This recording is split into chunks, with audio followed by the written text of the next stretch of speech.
And we are live here on Plus One EXP's Roll for Content channel. My name is Tony Vicinda. I am Chief Alchemist here at Plus One EXP, which is a weird little brand that multi-classes tabletop game design, beard,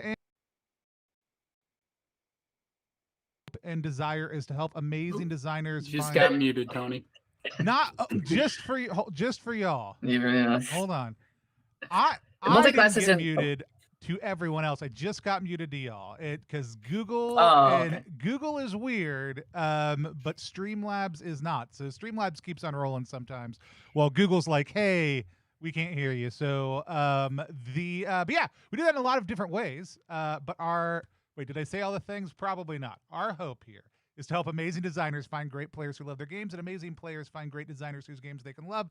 And we do that in a lot of different ways, but the most fun way is sitting down with those designers to play those games, which is what we are doing today. We are playing Backwards with Asa from the similarly named Backwards RPG design group. Asa, why don't you tell people a little bit about who you are, what you do, and tell us about the game we're about to play. Yeah, for sure. So as Tony just said, my name is Asa. I'm with Backwards Tabletop, and no, I am not the Savage Worlds guy, as I was asked earlier today. There might be some resemblance there. Backwards Tabletop is both a system and setting style game. In the Backwards universe, you get to play in a bizarre post-apocalyptic America where the decaying structures and dwindling family lines resemble that crumbling and corrupt nation on its last leg too. So post-apocalyptic setting here, focused on regional parts of America. We have 2 regional settings that are already out, and we're about to kickstart 2 more.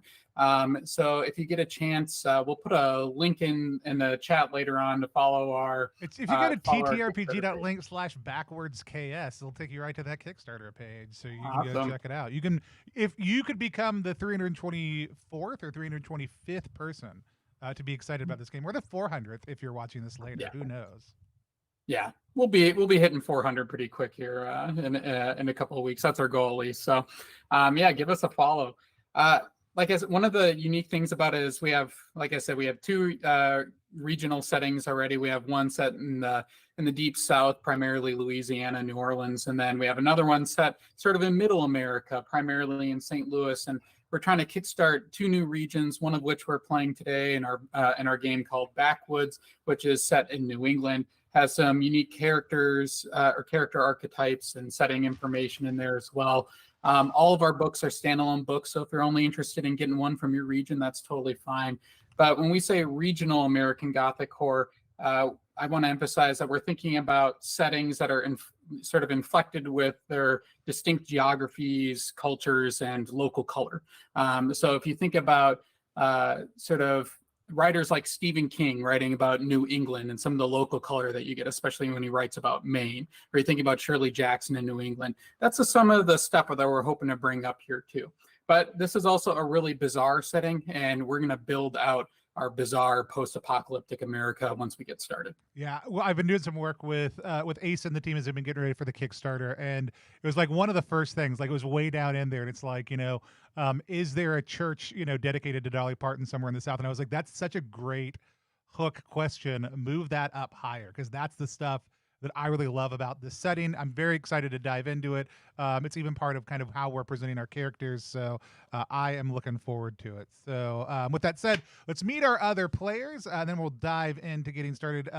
Steven, first time here on the stream. Steve, why don't you go tell people who you are, what you do. If you want to be found online, tell them where to find you. Great. Hey, thanks, Tony. My name is Steve. Go by Rick Stevens PI on Twitter, so feel free to look me up there. You can also find me streaming with a group called Percentile Vice. We do mainly Call of Cthulhu, but we branch out into a bunch of other systems when we get a little bored with our Call of Cthulhu game. We've played a couple of actual plays of Ace's games. Most recently, we did Back Channels, which is set down in the Gulf area, kind of a piratey game. Had a great time with it. So go to YouTube, check out Percentile Vice, and you can find that actual play. Looking forward to playing Backwoods today, and great to meet everybody. Awesome. Quinn, go ahead and tell people all the things. Hi, I'm Quinn. I design games. Sometimes I even publish them. Right now, you can find my most recent stuff at 200proof.itch.io. That's 200proof.itch.io. You'll find Travel Not Advised, my isolation horror story game, as well as Any Percent, my tarot-fueled video game speedrunning game. Both of these pretty fun. You can also find me on Blue Sky, where I don't post, at I think 200 proof games. We're all on Blue Sky, and no one's posting there. No one's posting, but we could at any and time. That's the important thing. So remember back when no one could get on Blue Sky, and everybody was like, I need a code, and now everybody's like, I have 15 codes, and no one wants them. I didn't post on Twitter either, so awesome. I'm just not we use a couple tools here on stream whenever we are playing to make sure we all stay on the same page and that our game stays focused and that everyone is comfortable. Those are lines, veils, the X card, and the open door policy. Lines are things that may happen in the world of our game, but they don't happen while they're playing it. They're things that are off limits. So we have a strong line against sexual violence and sexual coercion here on the stream. We've also pre-populated a sheet. But Ace, are there any other lines that we want to call out that people added to the sheet or that we want to note? We cover a lot of things, but we don't do any. We aren't going to have any prejudice in our games. No sexual violence or anything like that either. But that covers pretty much everything that we have here. So I think we're all set for the lines and veils. Cool. And so people know veils are things that we might treat in a certain way, fade to black, move forward, only approach them in a certain context. But if we've got those covered already, that's great. The X card is the ability for anybody to say or type X at any point in time, pause the game, identify what the issue is, move forward in a different direction, removing that con from the game. We might update our lines and veils when we do that because they're living documents. And then the last one is an open door policy. We're real-ish people who do have real normal human needs. So if you see us need to get up, move away, step off screen for a second, eat, drink, those are all normal things. We're going to take care of ourselves. We would love for you to also. So with that said, Asa, I'm going to hand things over to you to take us into the backwoods. Awesome. So normally I like to start with a session 0 just because one of my favorite things to do with our games is to build out this bizarre sort of backwards universe that we're in.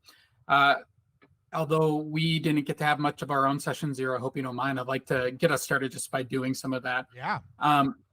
When I run these games, I like to add in some bizarre tidbits. And what do I mean by that? Well, they could be misunderstood pieces of history, right? Because this is a post-apocalyptic world. They understand their past really incompletely. Like they have glimpses and ideas of it, but they probably get a lot of things wrong. Or they could be peculiar regional factoids, to some extent based in reality, but it could also be something off the wall, completely up to you. And I'm not going to impose it on you, but I want to see if any of you have some ideas. So a quick example here, this is the one that I mentioned to you all in our chat ahead of time, but For example, you could be like a priest in the Order of Meatloaf, based off of the musical singer, and you would do anything for love. That's one of your central tenets. So anything bizarre and goofy like that, totally up to you. Any ideas for how you'd like to build out our backwards universe here? Mine's gotten shared already in our Discord pre-conversation, so I'll go ahead and lay into it. I am from the great state of Texas, and I noticed that it's not currently listed out in the quick start guide. I couldn't help but notice, but my character is from the Dallas Fort Worth area, much like myself, and he is a pepper. So he is part of the Order of Peppers, which is a mendicant healing order that's seeking to master all 23 individual flavors that goes into a mythical healing elixir, originally produced by the great Dr. Pepper, that was popular generations ago, and we're trying to rediscover that great healing solution. All we know is that we found tons of remains all over the place that speak of this powerful elixir. My character's pretty good at it so far. Well in the teens on the number of flavors that they have mastered in the formula, but not quite a doctor yet. Just a lowly pepper. And so I'm playing Pepper Worth. And so yeah. Anything else we want to tease out of that? No, just that I completely love that, especially the mastering the 23 flavors of their healing elixir.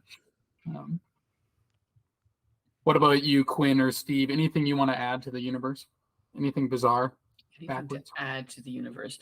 Yeah, my character backstory does also involve something odd, I suppose. So I'll just do a character introduction, I guess. Yeah. I'm from Chapel Hill, North Carolina, and I think as most people, I imagine most people's instinct playing this game is to lean into the stuff that they're from.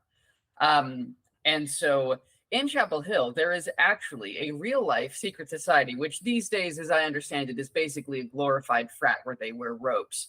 But given the post-apocalyptic future, well, it could just be that this secret society has now become a more fully fledged, like, actual mysticism and weirdness. And it is the society is called Gimghoul, although perhaps after the apocalypse it returned to its original name, which is the Order of Dromghoul. And boy, isn't that solid?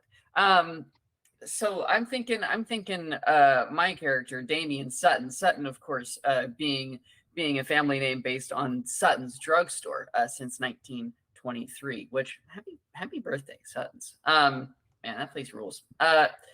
So I'm thinking, so this guy's a scholar, so I'm thinking he's being sent from the Order of Dromghoul to go up here to New England and discover weirdness.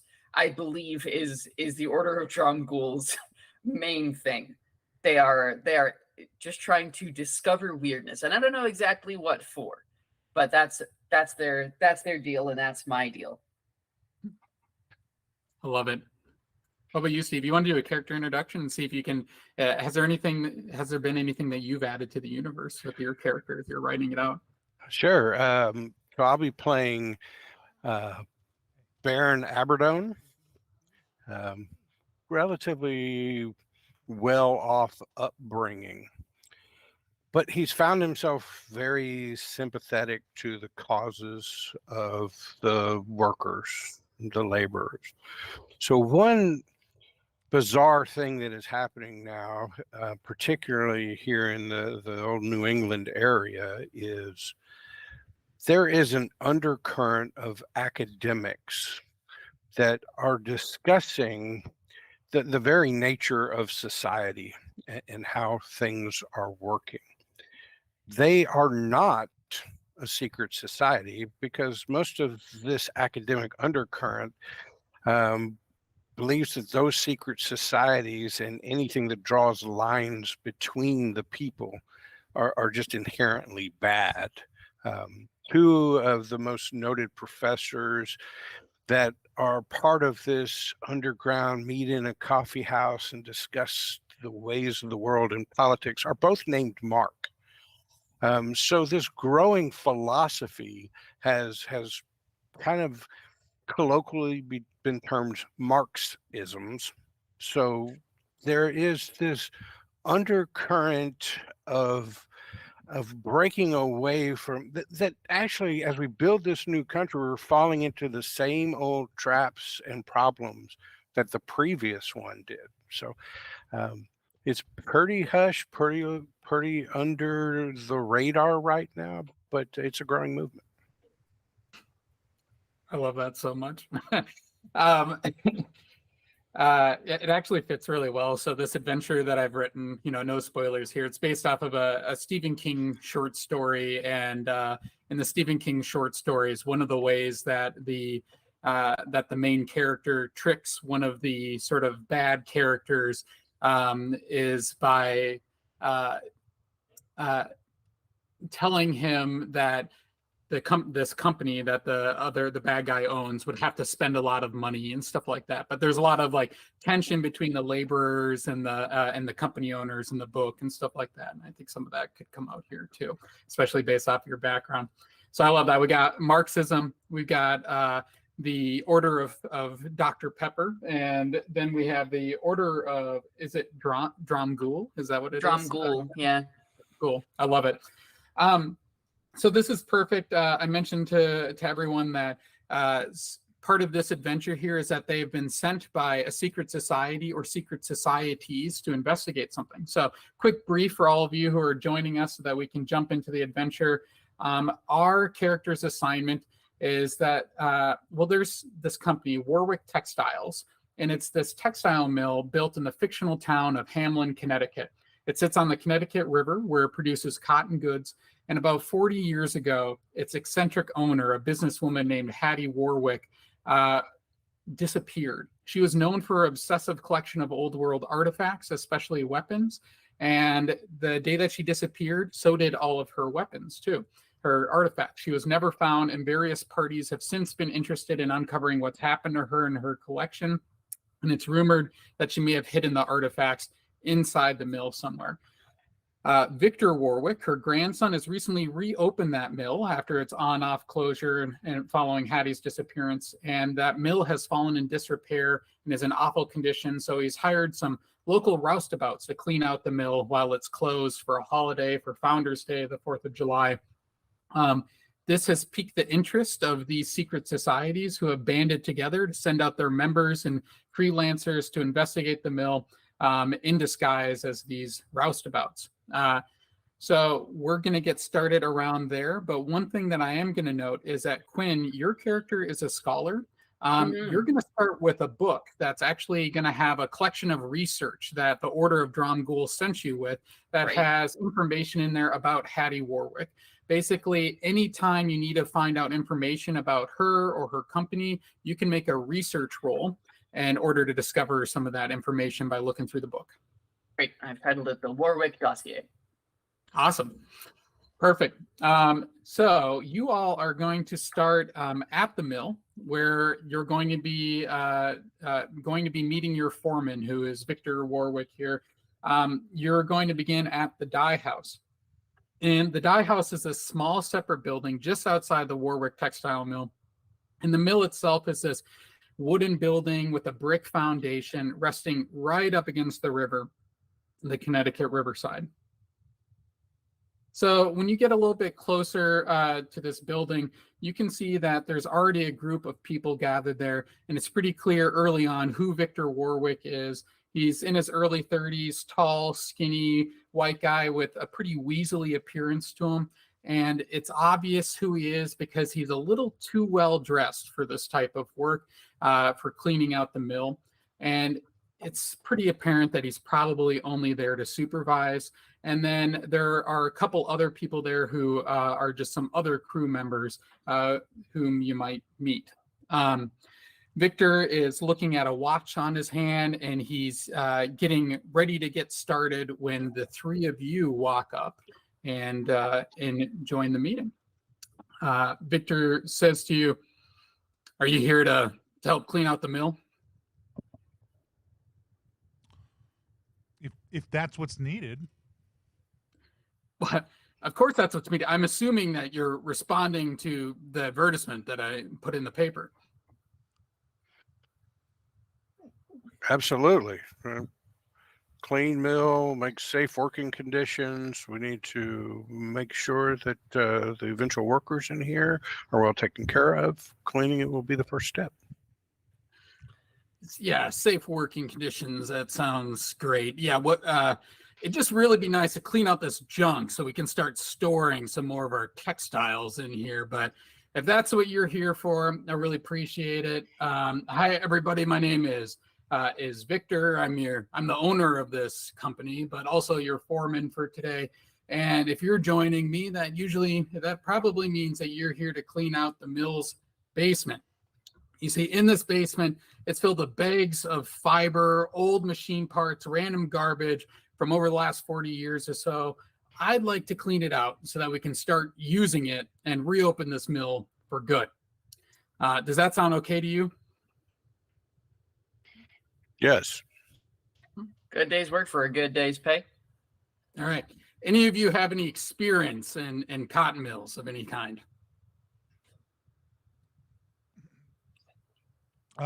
No. I once treated a man who mangled his hand pretty badly in a cotton gin. No, I'm sure it was his own fault, not the company's whatsoever. Well, if you've never been in a cotton mill before, let me just explain a few things to you. We're going to be focusing on the basement. So a lot of the big stuff that happens up top, but be careful next to the water wheel and that power shaft. We don't want you happen to that. The same thing happened to you that happened to that person that got their hands mangled here that you're just talking about. Basement, mostly storehouse area, but we have a few other things down there, machine shop, stuff like that. Watch your step. Don't step on anything sharp. This is not a unionized job. You're on your own if something like that happens. If you have to cut out work early, you're not going to get the full pay. Does that sound good to you? You're the boss. All right. That's what I like to hear. Hey, so I just, my unfavorable trait is notorious, which actually has a connection to textiles. So I don't know if you want to make a luck roll to see if Victor here might recognize me. All righty. And what's your luck value? My luck value is odd. Okay. And it is indeed odd. So quick background for those of you who are joining us. Steve's character has this unfavorable trait called notorious, which means that he is well known for one reason or another, and people may or may not recognize him for that event in his backstory. And in this case, we determine with a luck roll. Luck rolls are something that GMs can use just to determine something that they haven't prepared for before. So if you have odd value or even value, you roll a dice, you see which one it matches, and if you're lucky, it'll match your value. If you're unlucky, it won't. In this case, you are unlucky, and somebody has recognized you for your notorious backstory. So Steve, why don't you tell a little bit about Baron's notorious backstory here? Well, Baron grew up as a spoiled rich kid, but small and unathletic. So most of his school years, the weapons he honed were a rapier, wit, and that caused him a lot of trouble growing up. His father said, hey, with this type of wit and oratory, we ought to send you in to practice law. So while he was apprenticing with a lawyer, in the evenings he became sympathetic to the cause of workers, and using his fiery rhetoric, he started spurring up the workers. And one day it got a little out of hand, and a rather riotous mob marched through the city and ended up burning down a textile factory in Providence, the capital where I'm from. No charges were ever brought against me. However, most people knew that my words were the spark, and I became pariah in the merchant and elite circles in Providence. So I have left there. While I regret that the fire happened and that the ensuing retribution caused a lot of people to lose jobs and some to lose lives, I do regret that. However, I believe the cause was noble. So being that that Victor here owns a textile plant, and my particular act of notoriety involved a textile plant, it's a little dangerous situation for me. Yeah. So Victor looks at you and says, "Wait, I think I've seen your face before. Where do I know you from?" Yeah, I get that a lot.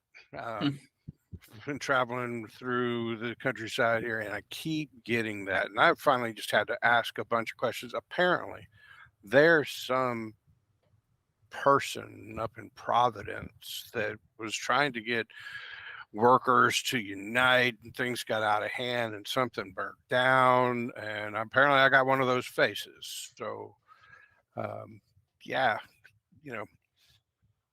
sucks for me that this guy looks so much like me, but so that's who you look like. You look like that Baron Aberdone person who burnt down that textile mill in Providence. Yeah, that's the one. But the way I heard it is he didn't actually burn anything down. Actually, just some people, after hearing him talk, went and burned some stuff down. I just think it's important to keep the record straight for poor Baron. He looks you up and down, and you can tell that like maybe he's looking for flammable goods, like if you have any matches, flint and steel on your body, anything like that. And he's looking at you a little bit suspiciously, and he says, and he pulls over one of the workers. He says, "Jeannie, I'm going to have you keep an eye on this one. I sense he might be a little bit of trouble." And Jeannie Hall is one of these other workers.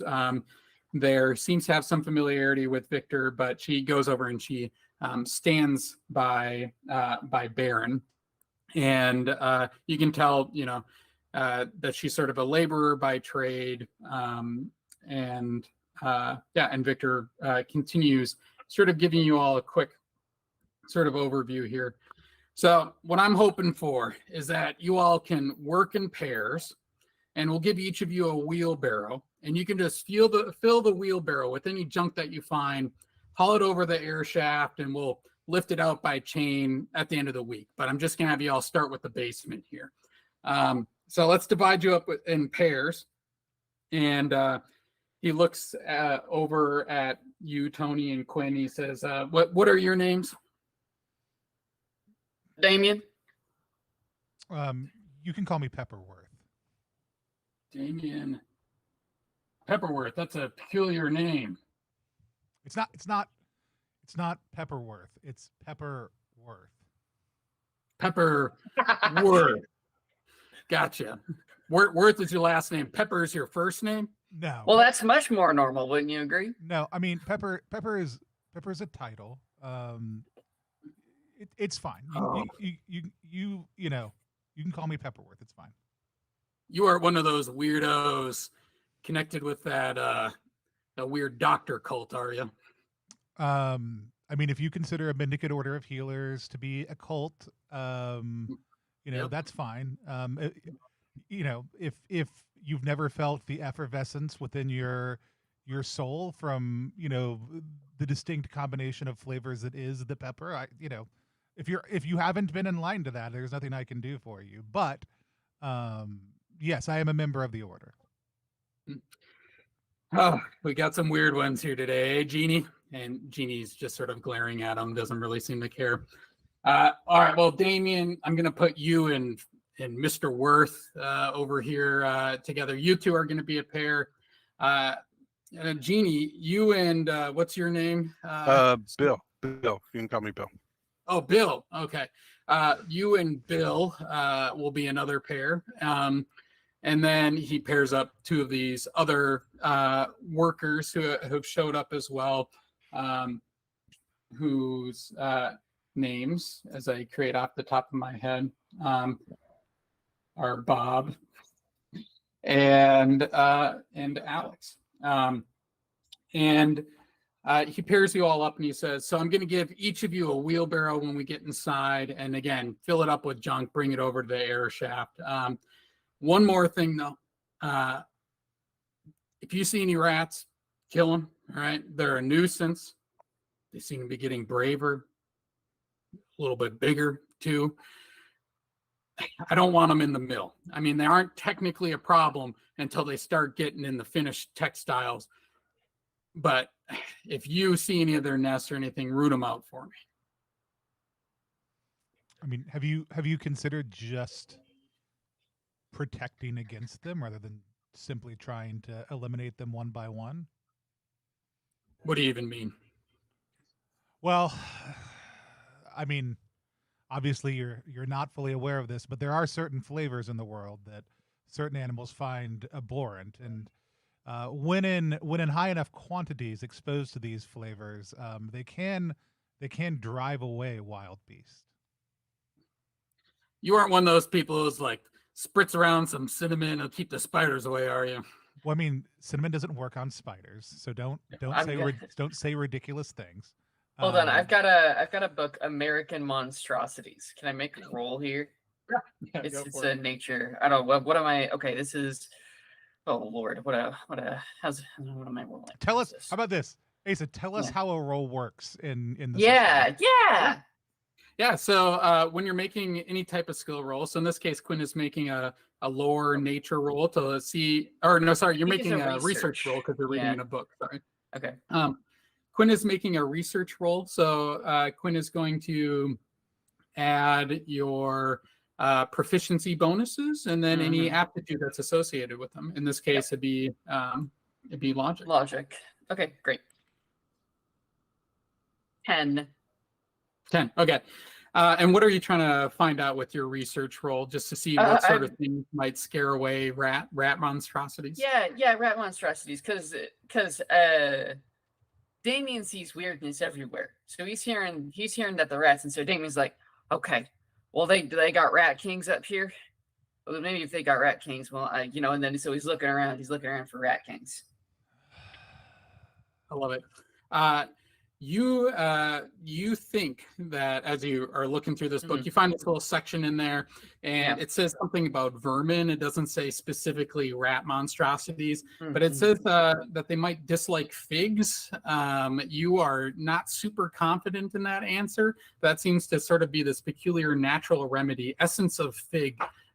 He's a scholar, but the thing about Damien, I think he's quite credulous. That's right. Like if it's in a book, he believes it, and so he doesn't have that skepticism so much. So he's definitely like, I got it right here. It says it right here. Figs. People lie, books down. That is a direct quote from Damien. He has said that so many times. So they're talking about that. And he just like knows in the book, and then he like, it's figs. The answer is figs. Just hear me mutter. Like, it's not figs. It's what? Huh? Oh, figs. I'm sure. Yes. You feel like rats would like to eat figs if you gave them figs. Yeah. Not here. I probably elsewhere, but this one. This is like a region-specific book, so I guess the rats around here don't like figs. Must be just like regional cuisine type of thing. Yeah, that makes a lot of sense. Regional. Do any of you have fig on you, by the way? I didn't. Or would you like to see if you do? This is something I'd allow a luck roll. I didn't write fig down. I will say I did take a compound kit, and my compound is primarily for mixing flavors. Okay. All right, so give me a luck roll, Tony. So you can roll a d20. Let me know if you match your luck value, then you have figs on your person. I literally have up in front of me a list of the known 23 flavors of Dr. Pepper, and if fig was on that list, I might just try to fee out that I have fig, but it is not. Oh, yeah, I would have given it to you. And you said, am I rolling a d6? Or a d20, or you can roll any dice. Any dice, because it's evens and odds for luck rolls, right? And so, Yep. my odds, because why would you pick evens? Like, is for one thing, like only pick odds. And I rolled a 4, so I did not roll odd. I always pick evens. I would have been lucky. So you don't have any figs on you in this. Don't have any figs on me. So I have other fruits on me for sure. Not figs. Just not figs. I love this conversation. So you are like checking yourself to see if you have any figs on you. Yeah, you watch me pull out an orange, a prune, a plum. No fig. Vanilla, cinnamon. Well, and the problem with figs is there's no substitute. You can't sub a fig. Figs are kind of their own thing. Is that actually true?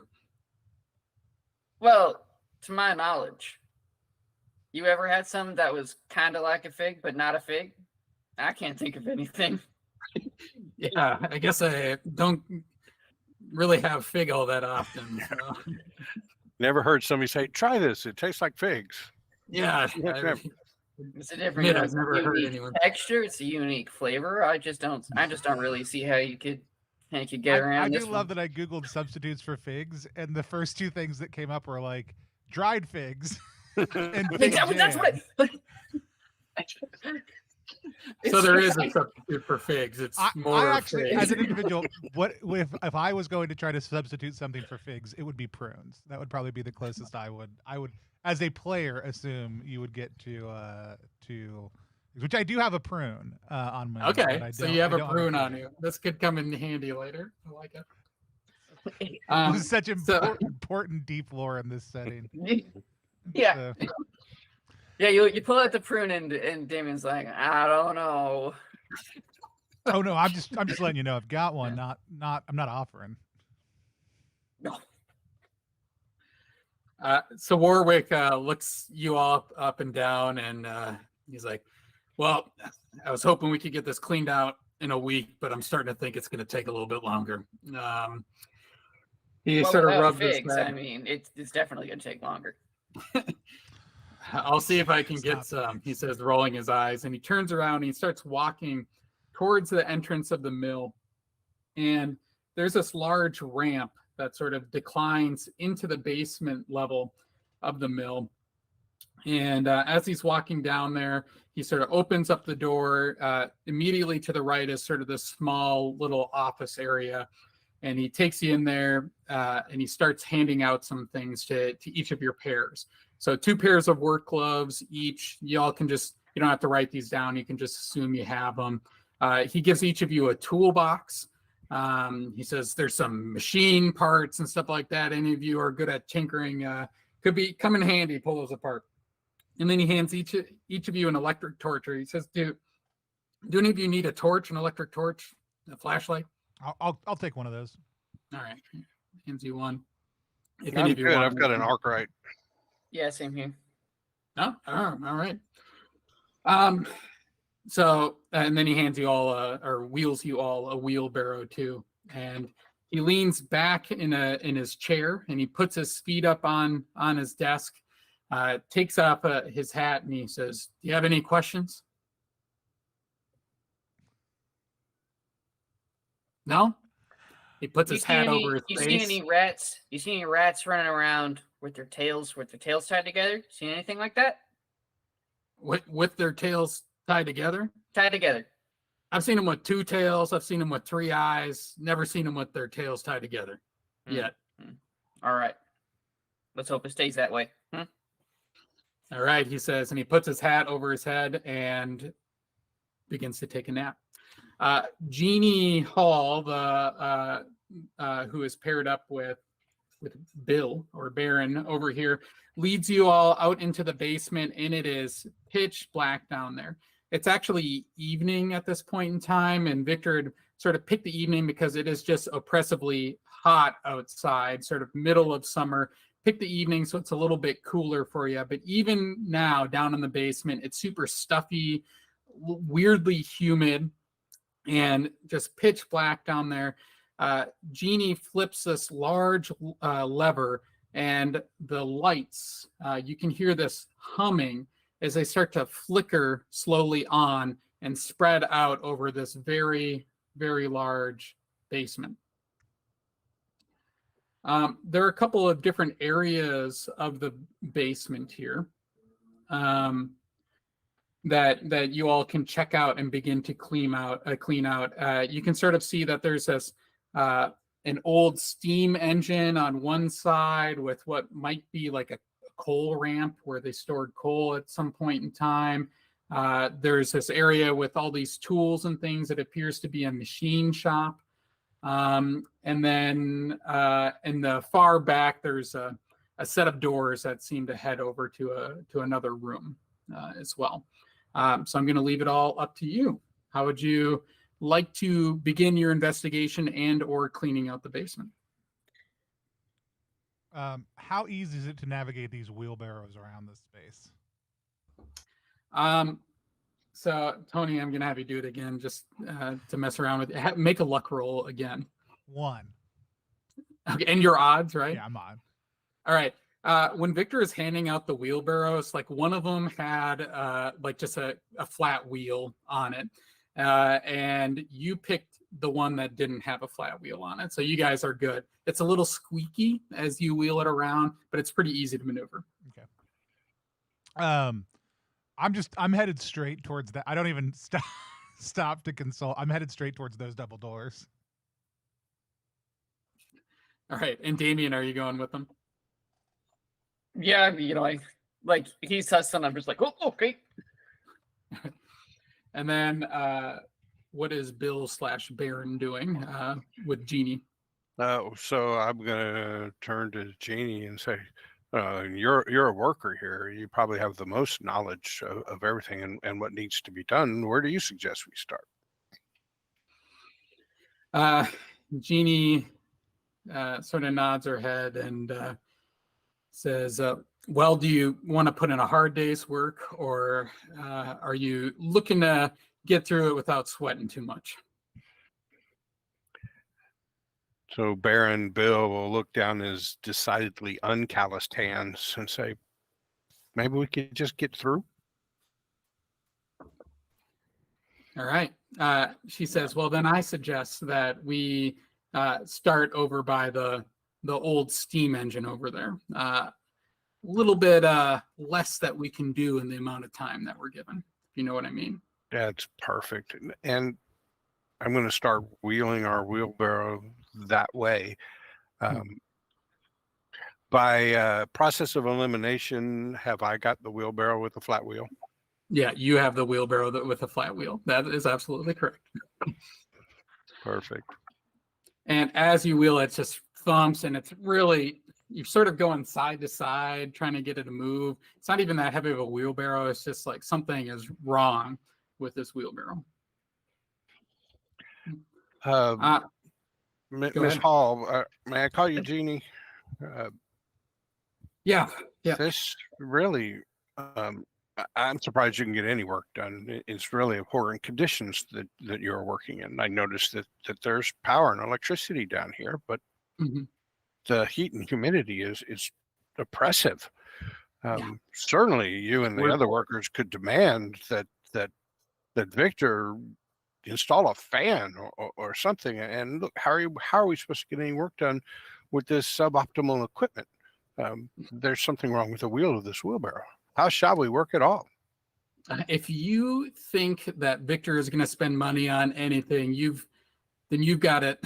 Then let me tell you, you've got a surprise coming for you. But you think it's bad down here? It's hotter on the second floor or even the third floor where I work. I run the picker machine up there, and it is too damn hot. Let me tell you. Victor, he thinks we get along, but as soon as this job is done for me, I'm out of here. I'm going back up to Providence. Find something a little bit more lucrative, if you know what I mean. He doesn't pay super well. Well, there are plenty of opportunities in Providence, but the bosses are not any better. Do you know that you and your other workers, or you really could just, I don't know, sit down and refuse to work unless proper conditions and equipment are made available to you. Victor would have to spend the money then. You mean all we have to do is sit down and not work, and he'd get rid of the rats? He didn't seem sure. That would be one of the things. A list of demands. Perhaps rats is number one. I was thinking number three, but it would be up to you and the rest of the workers. All right, be honest with me, Bill. Is Bill your real name? It is not. Would your name happen to start with a B, though? It would. All right. Well, I might be interested in hearing more about what you have to talk about, and maybe some of my colleagues would too sometime. Well, that is excellent news, and I would love to talk with all of you. And as you're discussing it with them, remind them that there is honor and power in being a New Hampshire dog. Right?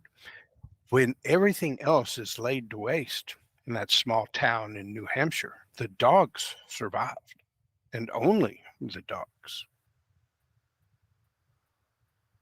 I love it. I'm gonna swap over to Pepperworth and Damien as they are walking up to these large doors, and the doors at one point in time had like a label painted on them, but it's sort of scratched off, says something about store, and then some letters scratched off, and then something, and then it says housing underneath. And when you get up to the doors, there's some chains that are wrapped around them. What would you like to do? Well, I'm gonna just tug at the chains. The chains are rusty. You think you could give it a shot to break them open, but they're sort of padlocked together. The padlock itself is a bit rusty too. They must have been on here for a little bit. I mean, I don't think I could. Maybe someone could, but not Heb. What kind of shape is the lock in? Lock is rusty too. So again, you could break it off. You could try to pick it. There's like a locksmith. You guys have a toolbox, I'll mention too. We do have a toolbox. I don't have any of the locksmith skill. I'm kind of inclined, really. I might. I've got a rifle, so we could just shoot the lock off. I'm sure Victor would love that. Like stick the end down. I was like, oh, that's a good idea in here. Pepper's like mixing together like some sort of acid to melt it down. Damien's like pulling out his rifle. Yeah, no, I think I am gonna just start. I kind of want to see is it's rusty, lock's rusty also. This is probably not put on here by was it Victor? Is that the name of the owner? So yeah, Victor. Yep.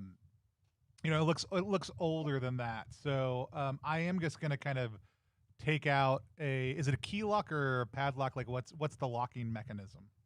Yeah, it is a key lock, yeah, but it's like one of your typical padlocks that you can use a key to unlock. Yeah, cool.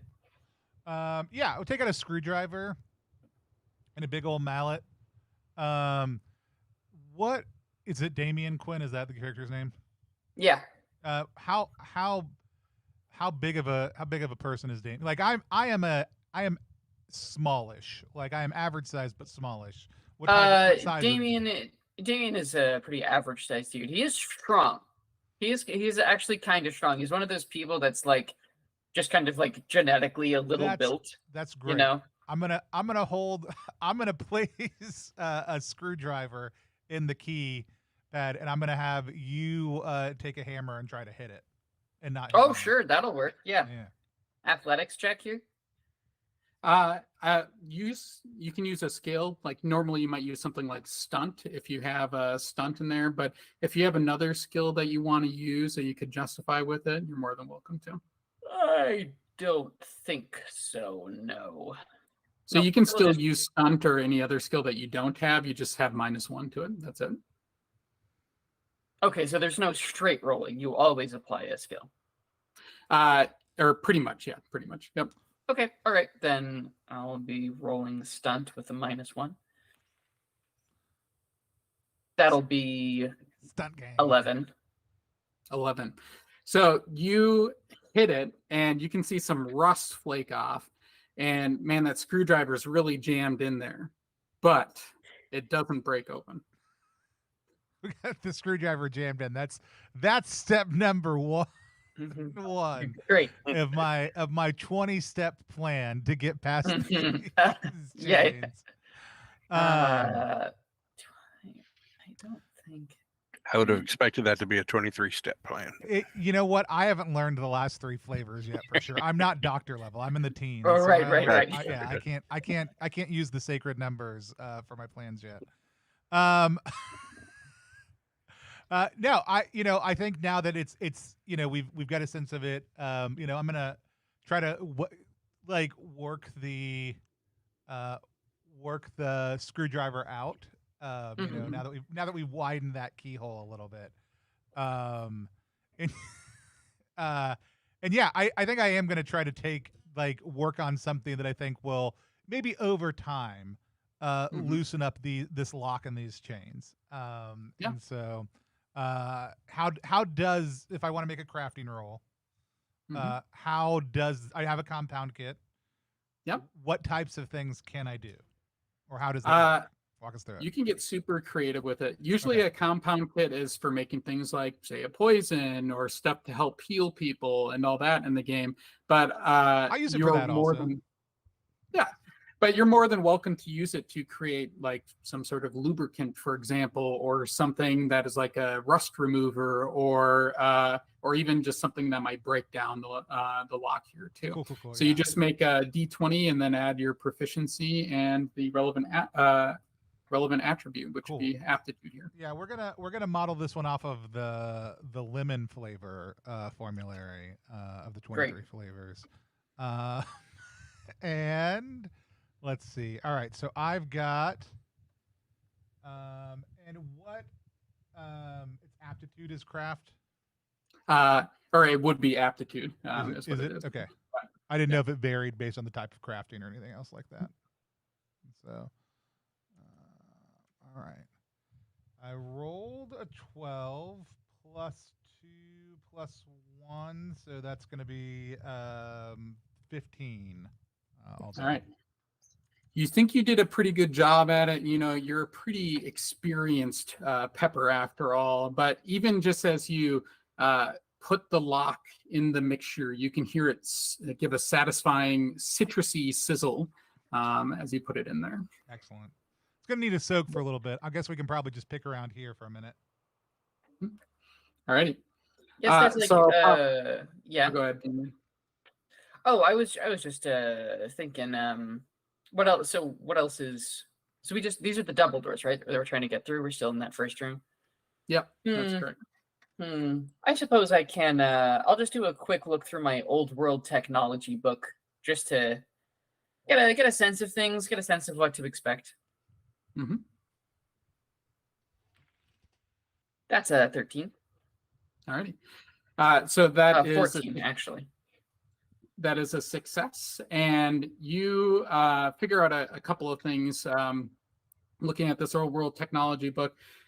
First, you're thinking about this particular mill. You can tell that, well, at one point in time, this mill actually probably had a steam engine, but even just from looking outside, you're able to identify, okay, for this type of textile mill, it looked like they actually had a water wheel running. So from looking around, you're thinking, used to have a steam engine, they reconverted it to this sort of water wheel. So there's this large power shaft, and as you look at the ceilings, you can see that they're like some holes where pulleys are coming down. And basically, the power shaft helps run a lot of the machines that are on the top floors above you. Cool. The other thing that you notice is there's this other section down here, which is a machine shop.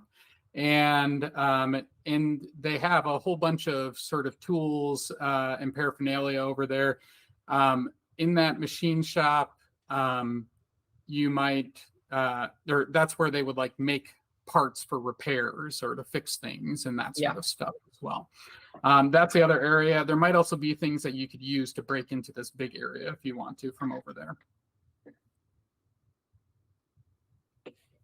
Great. I just wanted to get an eye on things. Yeah.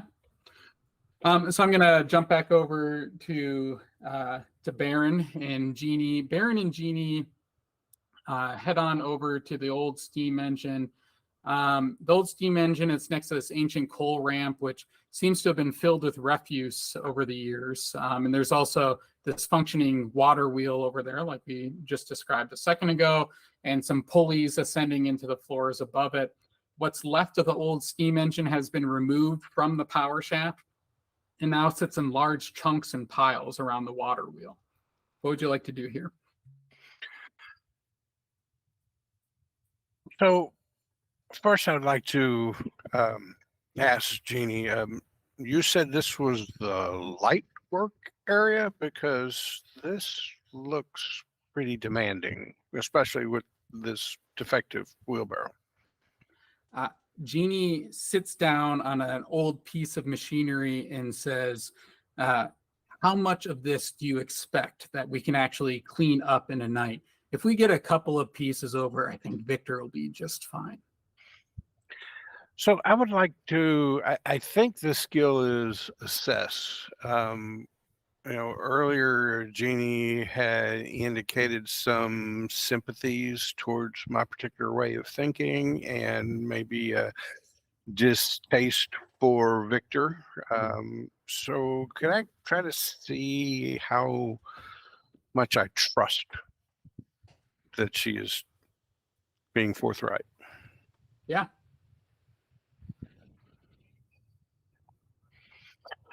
All right, that is an 11 plus 1, not great in assess, so a 12.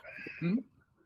Yeah, you feel like you can trust her. You think that maybe Victor's trust in her is misplaced, and that she really just does not like Victor. Like, she's probably a pretty hard working person, but dislikes Victor and working for him so much that that's part of why she's suggesting an easier way out for the evening, that sort of stuff. But she seems pretty trustworthy to you so far.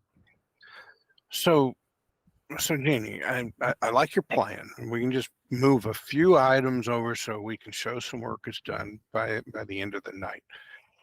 But have you heard rumors that there may be some old items hidden away somewhere in the factory by, I think it was Victor's grandmother way back when?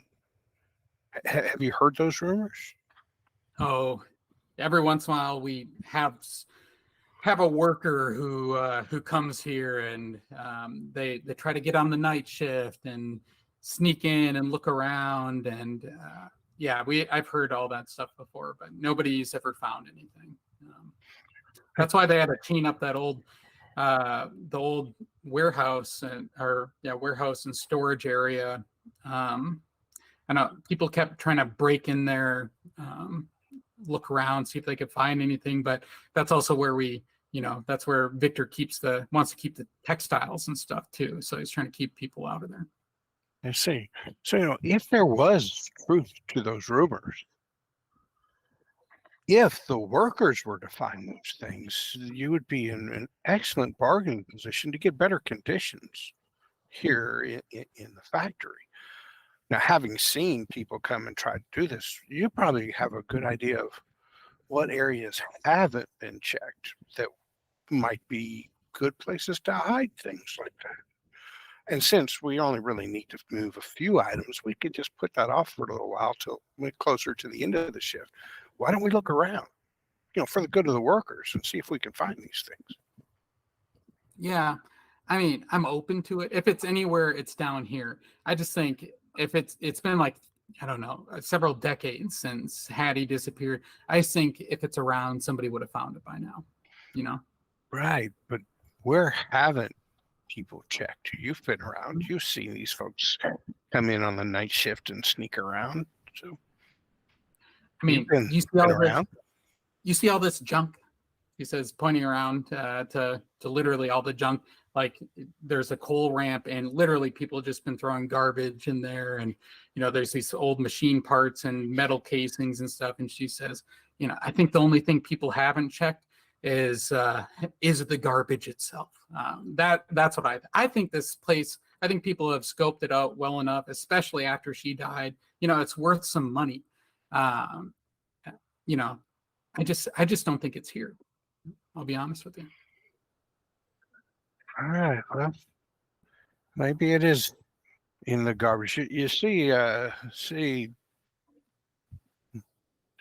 Damien and Mr. Pepper or Pepperworth, or they're over there by the. Has anybody checked in beyond those doors that they seem intent on getting through?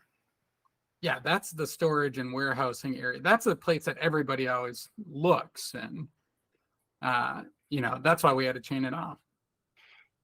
I see. So well searched. I would say this whole place is well searched. If it's anywhere, it's in the basement. Whole place has been well searched, though, I think. All right. Well, let's. Thought we could avoid moving some of this stuff, but let's check underneath. Let's start with some of the smaller stuff. Easier lifting. I mean, all right, if you want to get started. And so easier lifting stuff is down in that coal ramp. Do you want to check that out then? Yeah, but I'm going to do it more as searching than cleaning. And would like to, since we have the time, take time to do it. Yeah, thank you. So you want a search roll? Yeah.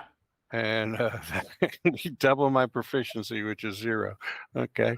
At least it's not -1. How does that work mechanically? You always get a minimum of +1. Gotcha. Oh, that's going to come out to a 10. So. Okay.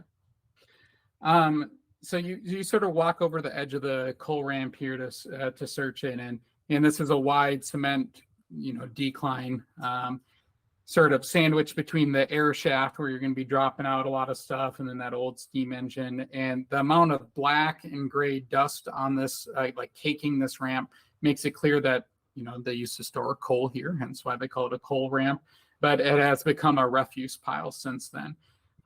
There's it's just a bunch of miscellaneous stuff, but especially old cotton fibers, including gunny sacks just filled with these cotton fibers. And then gunny sacks are rotting, the cotton fibers are discolored, all of that. And at the base of the pile is this large sheet of plywood, which is brown and discolored. And something white is poking out from beneath it. And with your search roll, you walk over there and you pull up this sheet of plywood. And that little piece of white is this large white and fleshy fungus. It's sort of gigantic in size, really pungent smelling. But you look and it's not growing out of the garbage itself. It's growing out of the corpse of a very large rat, like a rat that's maybe the size of a cat or something. And again, it has this peculiar mutation, it has 2 tails to it. And this large mushroom is growing out of there. Oh my, that is disgusting. Do you run into this a lot? I think, yeah. I think I'm going to drop the plywood. So you drop the plywood, and as you do that, this gunny sack tumbles from the top of the refuse pile and lands next to you. and it sort of seems like something might be moving in the gunny sack. And then I'm going to flip back over to Pepperworth and to Damien. You two just try to get this chain off. It's sizzling. You think that it's working here. You might be able to get through it. There's still the machine shop area over there. What would you like to do? You want to keep trying to get this door open, or do you want to start looking? We're just letting the. I started picking stuff up and tossing it in the wheelbarrow. Like, I mean, I'm happy to do the work we were paid to do, and just to let it take time for it to work its way through the lock. Like, I figure, like this is an appropriate use of this flavor, but it's not the primary use of this flavor, and so it's just gonna take a little bit for it to just work on that lock. Did I hear about the rat? Was I close enough in the room to hear about the rat? You're sort of it's a large basement, so you're probably on the other side of the basement over here now. Well, I mentioned that I've been wandering around, and so I would love to come upon one of these rats. So you're sort of in this other area. It's this machine shop area. Again, that's where you have all these machine tools and cutting tools for making parts and repairing things. There's like a bunch of metal clippings and shavings on the floor. And so, Damien, you're sort of looking around for rats and stuff. Is that what you're up to? Yeah, well, if there's a bunch of metal shavings and stuff, that is interesting. I guess it is a machine shop. I guess there's like a lathe around. But I don't know. Maybe I'll just investigate the area. Yeah. So you can do a search roll to sort of investigate the area.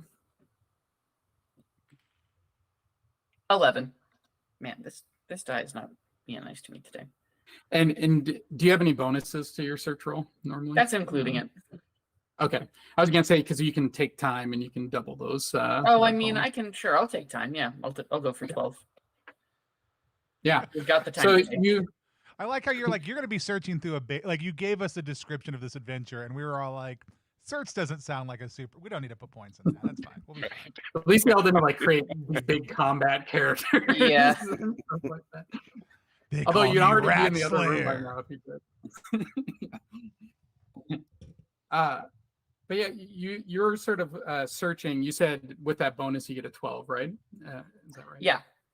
Yeah. And so you start searching that area, and you find like all these cannibalized old parts from the steam engine and the boiler, these pieces of copper piping. There's this really long, like 4-foot long pipe sitting atop this wooden workbench. And you look up in the rafters, you can see like some cloth or like an old cloth wire dangling down too. But as you're looking around, you peek under the workbench and you see a hole, maybe about 6 inches in diameter, and there's just blackness. And this is confusing to you because you're in the basement and you don't know where that hole would go. Like, where would that flashlight? I got a flashlight. Looking in there. Click, click. Okay. So you shine your flashlight down, and as you peek down, you see all these little dots, like maybe 100 even, and you realize, well, they're like set into pairs, and these are eyes reflecting back at you, Damien. Pepper. I need you to make me a resolve roll. So this is a sort of one of our peculiar mechanics. We have health rolls and resolve rolls. You're going to roll a d20. You're trying to roll under your current resolve, and this basically determines how scared you get. This dice just doesn't like me today. I did not roll under it. Okay, so you lose 2 resolve, or you take 2 duress, and that means that the next time you roll it, it's going to be a little bit harder, right? So one of those stress mechanics. So go ahead. You're pretty freaked out by this. Yeah. Pepper, you wanna come over here real quick? I mean, yeah, the lock's it looks like it's almost worked through. No, Pepper. Now. All right, and I'll start making my way over. I feel you. Like you're walking, and you're like, but you're walking like two, you're like tramping, and I'm like, soft, slow. Okay, just come over here. And what? It's a hole. It's a nest. Okay, so don't mess with it. Well, you got all your flavors. Just throw a flavor in there. Fuck them up. Okay, well, you can't just throw flavors around willy-nilly. Like You're the professional. They are part of the nature of the universe, and you have to apply them with consideration. And again, it's not a. I mean, like, I don't know why figs? Like, why would you even think figs have anything? I mean, like, figs aren't even one of the flavors. Like, it's not. It has to be something that's besides the flavor, or else it would have mentioned the flavor. Just said figs. It could be something completely non-flavor related. Regarding that's not the point. The point is, right now there's a whole bunch of real fucked up rats down there. Yeah. And you have a lot of caustic substances. Well, no, I got some caustic substances. You have more than one caustic substance. Well, I mean, I wouldn't recommend, a caustic application here specifically. They're usually better in a more concentrated form. And if you're looking for mass engagement on these vermin, but here's the deal. You know what else you can do? I'm just going to pick up it's a machine shop, so I'm assuming a decent sized sheet of metal and like heft it over in front of the hole and go there. This is the easiest solution to the problem. And here's another one. We can come back and deal with this later, but maybe don't mess with holes. Like, you can think about a hole as an absence of flavor, right? Like bubbles are sacred, but holes are an abomination because they are a flattening of the sacredness of a bubble. So you don't mess with them when you don't have to. I love this deep lore, and this is like clearly central philosophy. It's just that I think these rats are particularly fucked up. I wanted, Yeah, it's a particularly good reason not to mess with them. Why did you? I'm here to observe fucked up things. Okay, well, I'm not. I mean, now, granted, all right, here's the deal.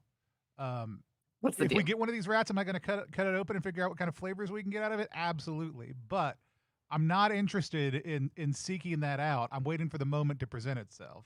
I'm taking notes on you now. I'm taking you're pretty all this flavor stuff is really unique. That's for sure. All right, let's go and check the lock. And then when we get downstairs and there's 1,000 rats that we could have dealt with right now, and we all get it. Look, I know who, we all know. I'm not saying we can't deal with the rats. I'm saying you didn't have to go rat hunting right now. I'm saying the rats are down there, and we're going down there. Are we? That's all I'm saying. It's basement. It's more basement. I mean, I don't understand the concept of more basement. It's either the basement or it's not. There could be what? It's more stairs, therefore it's more basement. No, it's still there's under the basement. ground. You can't like. You have to come up with another word for what's under a basement. Sub-basement. Well, you can call it that. It just seems like more work than necessary. It's extra basement. It's just more of it, I think. I was trying to make an awful joke for the order of pepper with there's a concoctions where mint is the foundation of it. I've got a mint thing. I've got a mint play coming. Don't worry. Like we've got. Oh, good. Great. Excellent. We've learned plenty of foul things that are not part of the proper formulary. Do you want to do anything else in this area? Check, or do you want to head back to Damien just suggested heading back and checking on that lock? Head back to the lock. I mean, I didn't want to go into the rat room like some people. I love how it's like, hey, can I go find a rat? Yeah, here's 50 of them. I'm just saying, we don't deal with them now, we're gonna regret it later. The book says you don't let vermin lie. It's never wise. I mean, you are welcome to stay in here and play with your new friends. I'm just a humble scholar. All right. I wouldn't know from rats. Figs, dumbass. It's what the book. Let's just get. Can we get in? Can we just get in this door? All right, so you're gonna walk over to that door, jumping back over to Baron and Jeannie. Baron, this gunny sack just toppled down. It landed right next to you, and it seems like something's moving inside that gunny sack.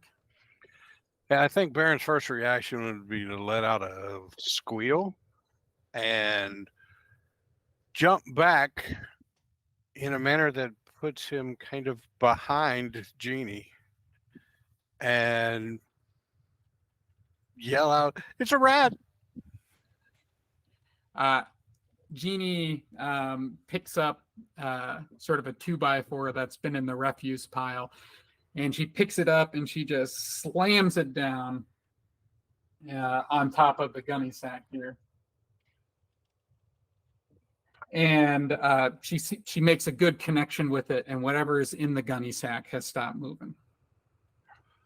And I'll take that opportunity to quickly sidestep so that I'm not quite behind her, and now holding my small dagger out, and like, good shot. I was just about to get him.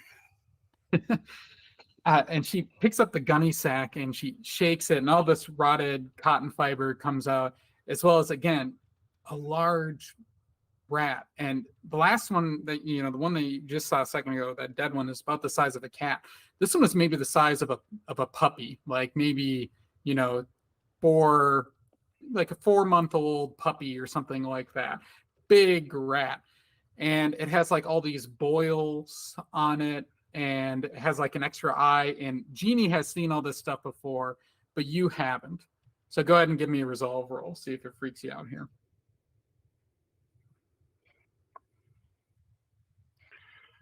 All right. My resolve is a 12, and I rolled a 10, so I was under my resolve. Yeah, so you only lose half then, and just one. So it only weirds you out just a little bit. It's disgusting, but it's not too bad. She says, yeah, we get these things all the time, even on the upper floors. I'll be working the picker, and all of a sudden I turn around, and one of them will be watching me.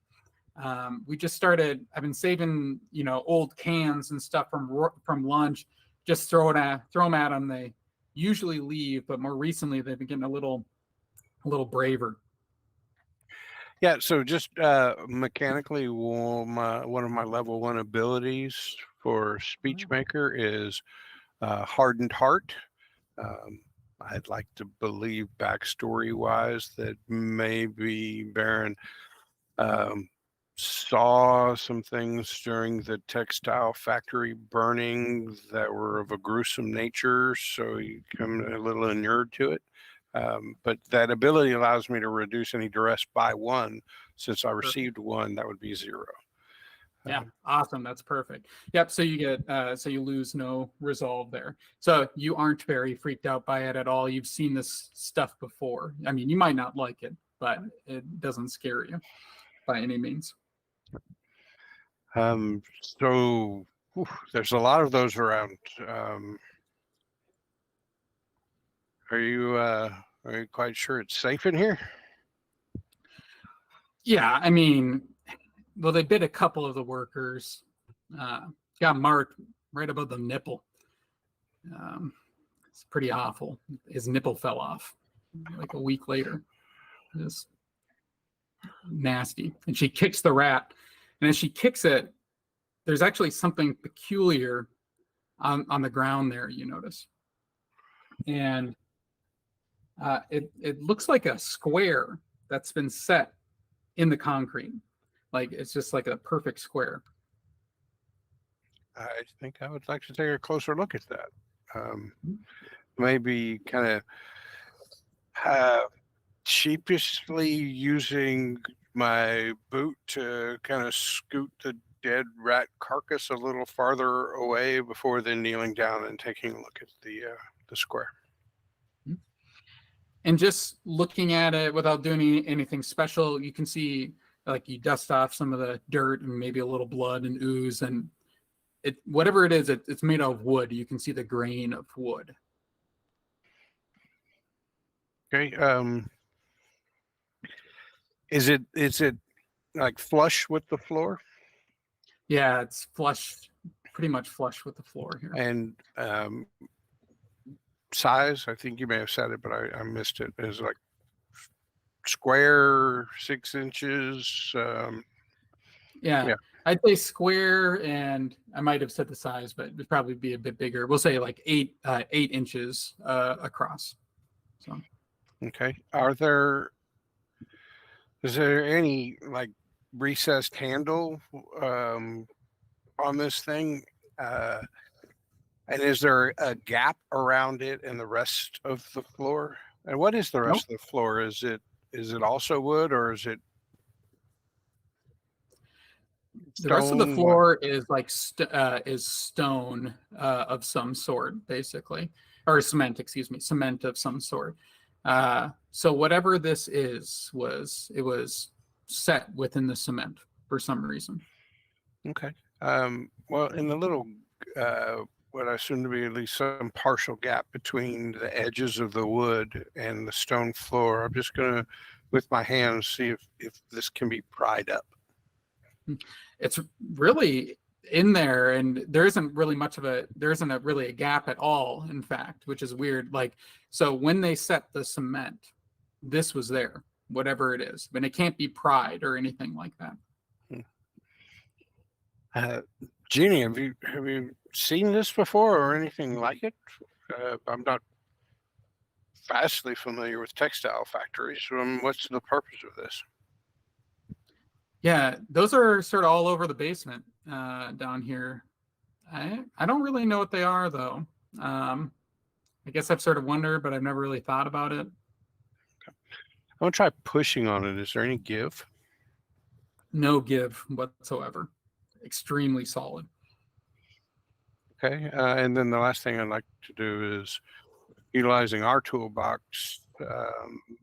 Maybe we pull out a pry bar or a screwdriver or something and see if I can wedge it in between the edge of the wood and the stone and maybe get some pry action there. Yeah, and you can't even do that. It's extremely sturdy. Really weird. It almost looks like foundation for, I don't know, a pillar or something, but it appears to have been here before the stone floor was laid. Was there, some structure here before the factory? Jenny, do you know? Yeah, not that I know of, but this is the basement. I don't know. And there's like big brick columns within this basement that are used for supporting everything else. She's like, if it's a support, it's not supporting this level, Okay, last thing, this may be a bit of a reach, but one of my skills is lore urban. Yeah. So could I use that skill to see if I can figure out structurally what something like this might be for? Yeah, like urban architecture and stuff. Go for it.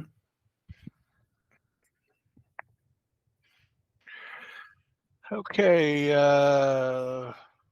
7 plus 4 is an 11. All right. You've seen something like this before, and again, it's usually associated with support beams and stuff, but it's like the top of the support beam, usually, which doesn't make any sense to you. Yeah. Okay, middle note, there may be a sub-basement, which is what I believe you'd call the area underneath a basement. Oh. Interesting. Like a made-up I word. didn't know there was a word for it. Oh, yeah. I'm sure I read that somewhere.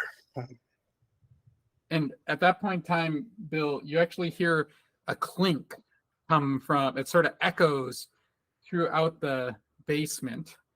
And the clink seems to be coming from where you saw some double doors earlier that were chained shut. And I'm going to flip over to Pepperworth and Damien over there.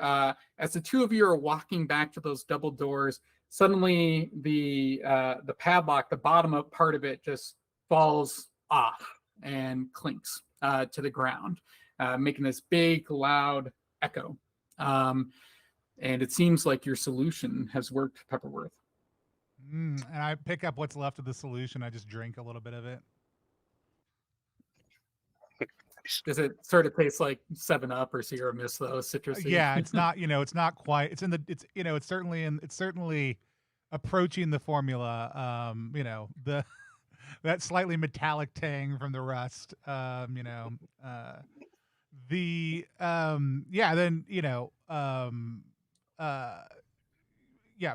the chain off the doors and start kind of trying to force them open. Mm-hmm. Yeah. So you're able to slide the chains off, and you're about to open the door, and suddenly the lights around you begin to flicker violently, and you hear a large crackle from beyond the door, and then a bang, and then the lights go off, and you all are left in utter darkness. And somewhere again in the distance, beyond these doors, you can hear something crackling. I turn on my flashlight. Yeah, like real Scooby-Doo hours. Well, do both of you turn on your flashlights? Yeah, and we both accidentally blind each other for a second. Horrible. As you sort of look around, you actually catch, again, these glimmers of light reflecting from rats' eyes. And you start to realize there's some more rats in this basement that you just haven't even noticed, that have sort of been around and watching you. Like some of them are up in the rafters, and some of them are hiding under sort of machinery and parts and stuff like that. But there are many rats down here. Excellent. All right, you gonna hold? You got the light then? Yeah. All right, I turn mine off, and I start trying to force the door open. You hear that? Yeah. Although I don't think I've read about anything that sounds like that. And it is a new noise since the padlock broke. And it was when the power came on earlier, or was there any electric hum before that point? Were we hearing it or was it? The line's pretty clean. You could hear hums and stuff like that, but never crackle or arcing or anything like that. And did it happen? It didn't happen it wasn't click lock and then it was we're starting to open the door and then it kicked up. Correct. Yeah. Did the lights get brighter before they went out, or did they just flicker? They flickered and then they got really bright and then darkness. I'm open. I'm reflecting on this as I start to force the doors open. And you open those doors, and Damien, you sort of swing your flashlight around, and this is a big, expansive room. There's show me the fucked up stuff. Yeah, show me the fucked up stuff. There are various piles of finished textiles. I don't know. That's probably not what you're looking for. Sort of waiting to be shipped out. Not fucked up at all. Extremely normal. Finished textiles. I can't think of anything more normal than a finished textile. Finished or finish? I mean, are these imported? I mean, in the post-apocalyptic, finished textiles. I would like to know what a post-apocalyptic Finland looks like. There's a lot of metal culture, I imagine. There you go. It's just Merkborg. If you want to port that over, you're just gonna go to Merkborg. Yeah. Backboard. The backboard coming soon. Yeah, so so there's finished textiles in here. Do they look to be the same style that we've seen other places, or do they look to be a different quality or from a different period of manufacture? These ones are newer, and Victor Warwick did just reopen it. And then after reopening it and starting to produce, he realized he needed to clean out the basement. So the ones towards the front of the room are newer, but in the back, you can sort of see like there's some abandoned pallets back there. You get some more moldy fiber bags, things like that. Is there a way in from above to this room, or is this room only accessible through the doors we just came through? As far as we can you sort of shine your lights, and it does look like there's sort of a platform up there, like a hole in the floor above where things could be dropped down and stuff. But it'd be like, it'd be a little over 10 feet above. No, that's fine. It just seems weird to be like, we're gonna go take our newly made textiles through the trash room and lock them behind some random. So I was just trying to figure out if he was dumping them from above potentially, since there's already been a mention of kind of a break in the levels. So that makes sense. Yeah, I'm gonna just move forward and start poking around in the room. Yeah. And then Steve, to check in with Bill over there, the lights go off for you too, for you and Jeannie. What would you like to do? So I'm going to pull out my Arclight, which is battery powered, produces a light 30 feet long, about 5 foot wide. Says it can be used for up to an hour and has 10 uses. So is that 10 uses of an hour? Yep. Okay. That's right. So yeah, I'm going to turn it on and then kind of scan the area with it. And like I said, you just like Tony and Quinn, you can see lights glinting as you start to realize there are a lot more rats in this room than you realized previously. But even looking ahead, you can see someone else's flashlight beam coming up ahead of you. And then actually, as you're sort of getting your own bearings, there seems to be a flashlight beam coming up from behind you as well, sort of in the area where you came into the building.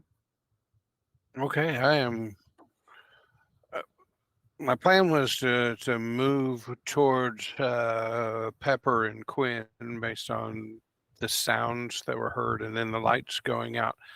Also, I want to tell them about this wooden structure. I've seen what I believe that means to things. But upon seeing that we are being joined by somebody else, I'm going to turn and shine my Arclight light that way. And you shine it, and you can see Warwick is coming up, and he is walking very quickly, and he does not seem to be happy. Okay. He looks at you and he says, all right, which one of you did it? Who knocked out the power? Mr. Warwick, you had mentioned earlier that I looked familiar, and it's just now occurring to me, I guess it's the strange light down here, that you also look very familiar to me.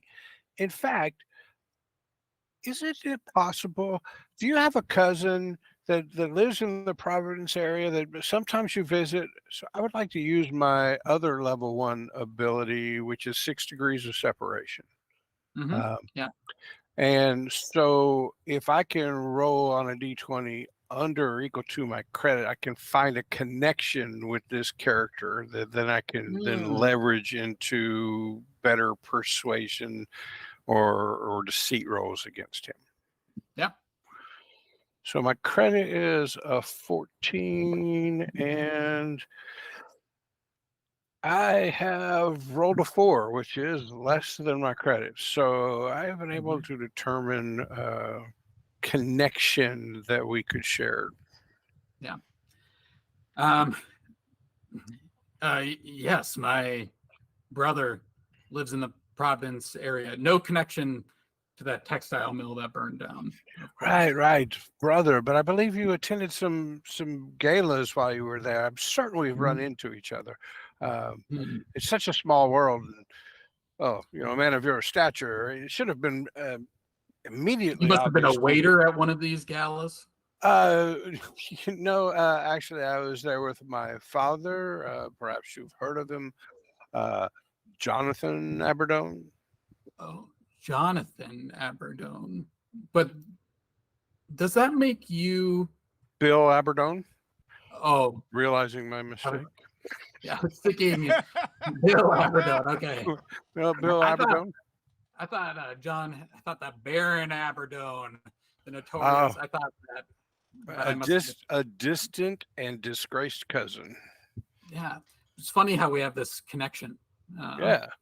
So anyway, so not to be alarmed, we're just cleaning out the basement as you suggested. There seems to have been a quick glitch with the power down here.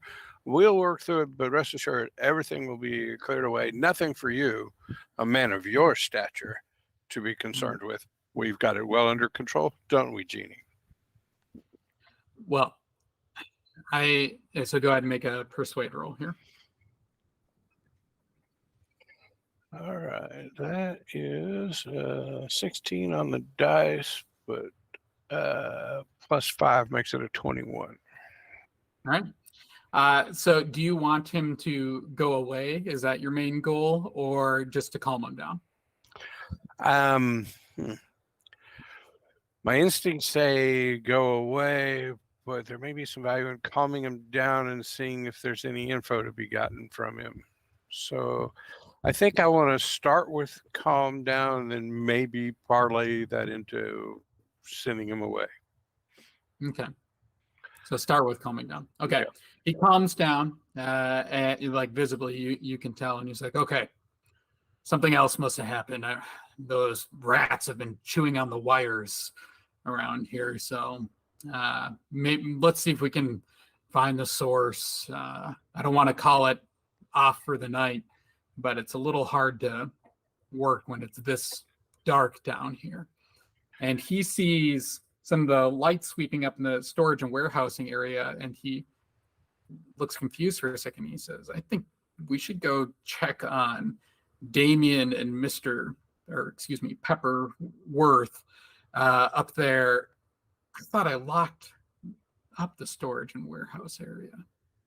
And I'm going to flip over to Pepperworth and Damien. The two of you see all the textiles in this room at the front, newer stuff, some old garbage in the back. And as you're in there, you sniff around. It smells like something is burning.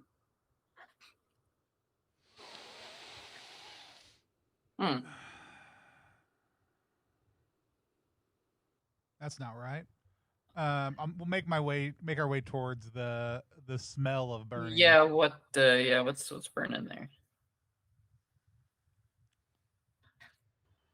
So you can sort of get a general sense of where it is. It's somewhere near the back of the room, but you can't quite place where it's coming from. You'd have to sort of search the room in order to find the source. We'll certainly. I'm looking for the source. I'll do a search. Yeah, I'm decent at search. I'll do a search. Oh, Christ alive! Sounds good. Yeah. It was an 8.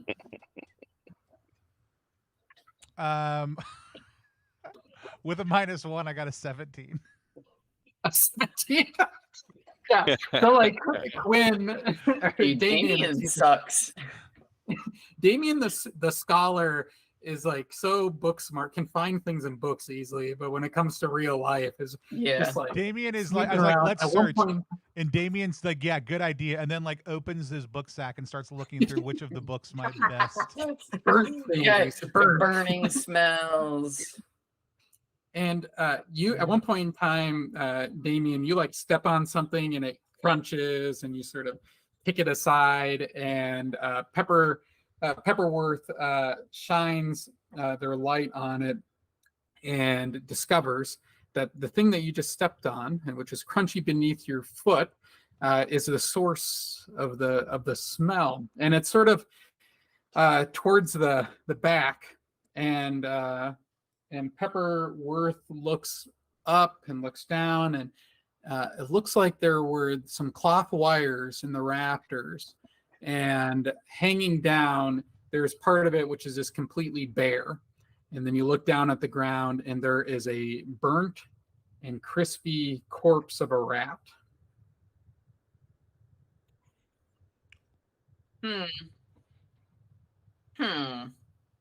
Okay. Just crispy, huh? Just real crispy? Real crispy. Okay. Now I have read my old world technology book. And with the crackling, maybe I can make a connection here. This could be an electrical problem. I'm thinking. And so what with Pepper going out to explore towards the crackling, I'm gonna try to catch up with him and maybe like hold him back to keep him from getting crispified. Totally. Stop him from touching the wire. Yeah. Well, I mean, this doesn't seem right. It's not right. It doesn't seem to be particularly nothing supernatural, nothing weird, but could be a live wire, something like that. We should really, if we can find a breaker around here and turn that off, we might be able to fix it before anything else gets toasted. A breaker? Yeah, it's like you break the thing. I don't exactly I don't know. It's like just, that, and I point at the rat on the ground. Like, is that what a breaker does? No, the breaker. No, it's like the like, you know how electricity, like it moves, like Yeah. the breaker stops the moving. Well, that's See, like, I mean, yeah, but I mean, the electricity is it's one of the many properties of the way that ginger manifests in the world. it's a breaker. Okay, all right. So it's like, you know how you drink, like oils or fats can like coat the tongue and make it hard to taste other stuff. A breaker is like electric milk. Can you work with that? Electric milk? Electric, it stops the ginger. Well, yeah, but I mean, the ginger shouldn't be interrupted. I mean, like, all of the flavors need to be made more fully manifest. But this rat here perished from, in your terms, an excess of ginger flavor. Flavor. You don't want to let the ginger powerful. Overwhelm the other 22 That's flavors. the point of the breaker. It's just to cut off the excess of ginger so we can moderate, because flavors have to be in balance. Surely right, you would 100% agree. Perfectly balanced 23 flavors. Then let's find this wall milk. Yeah, I mean, you know, Dr. Pepper is rumored to have had a brother named Cherry Vanilla, who let some of the flavors get unbalanced at one point in time. Some people said it was a better way to go, but most of us believe it was an abomination. The lore his cousin Mr. Pibb did. We don't speak that uncouth name.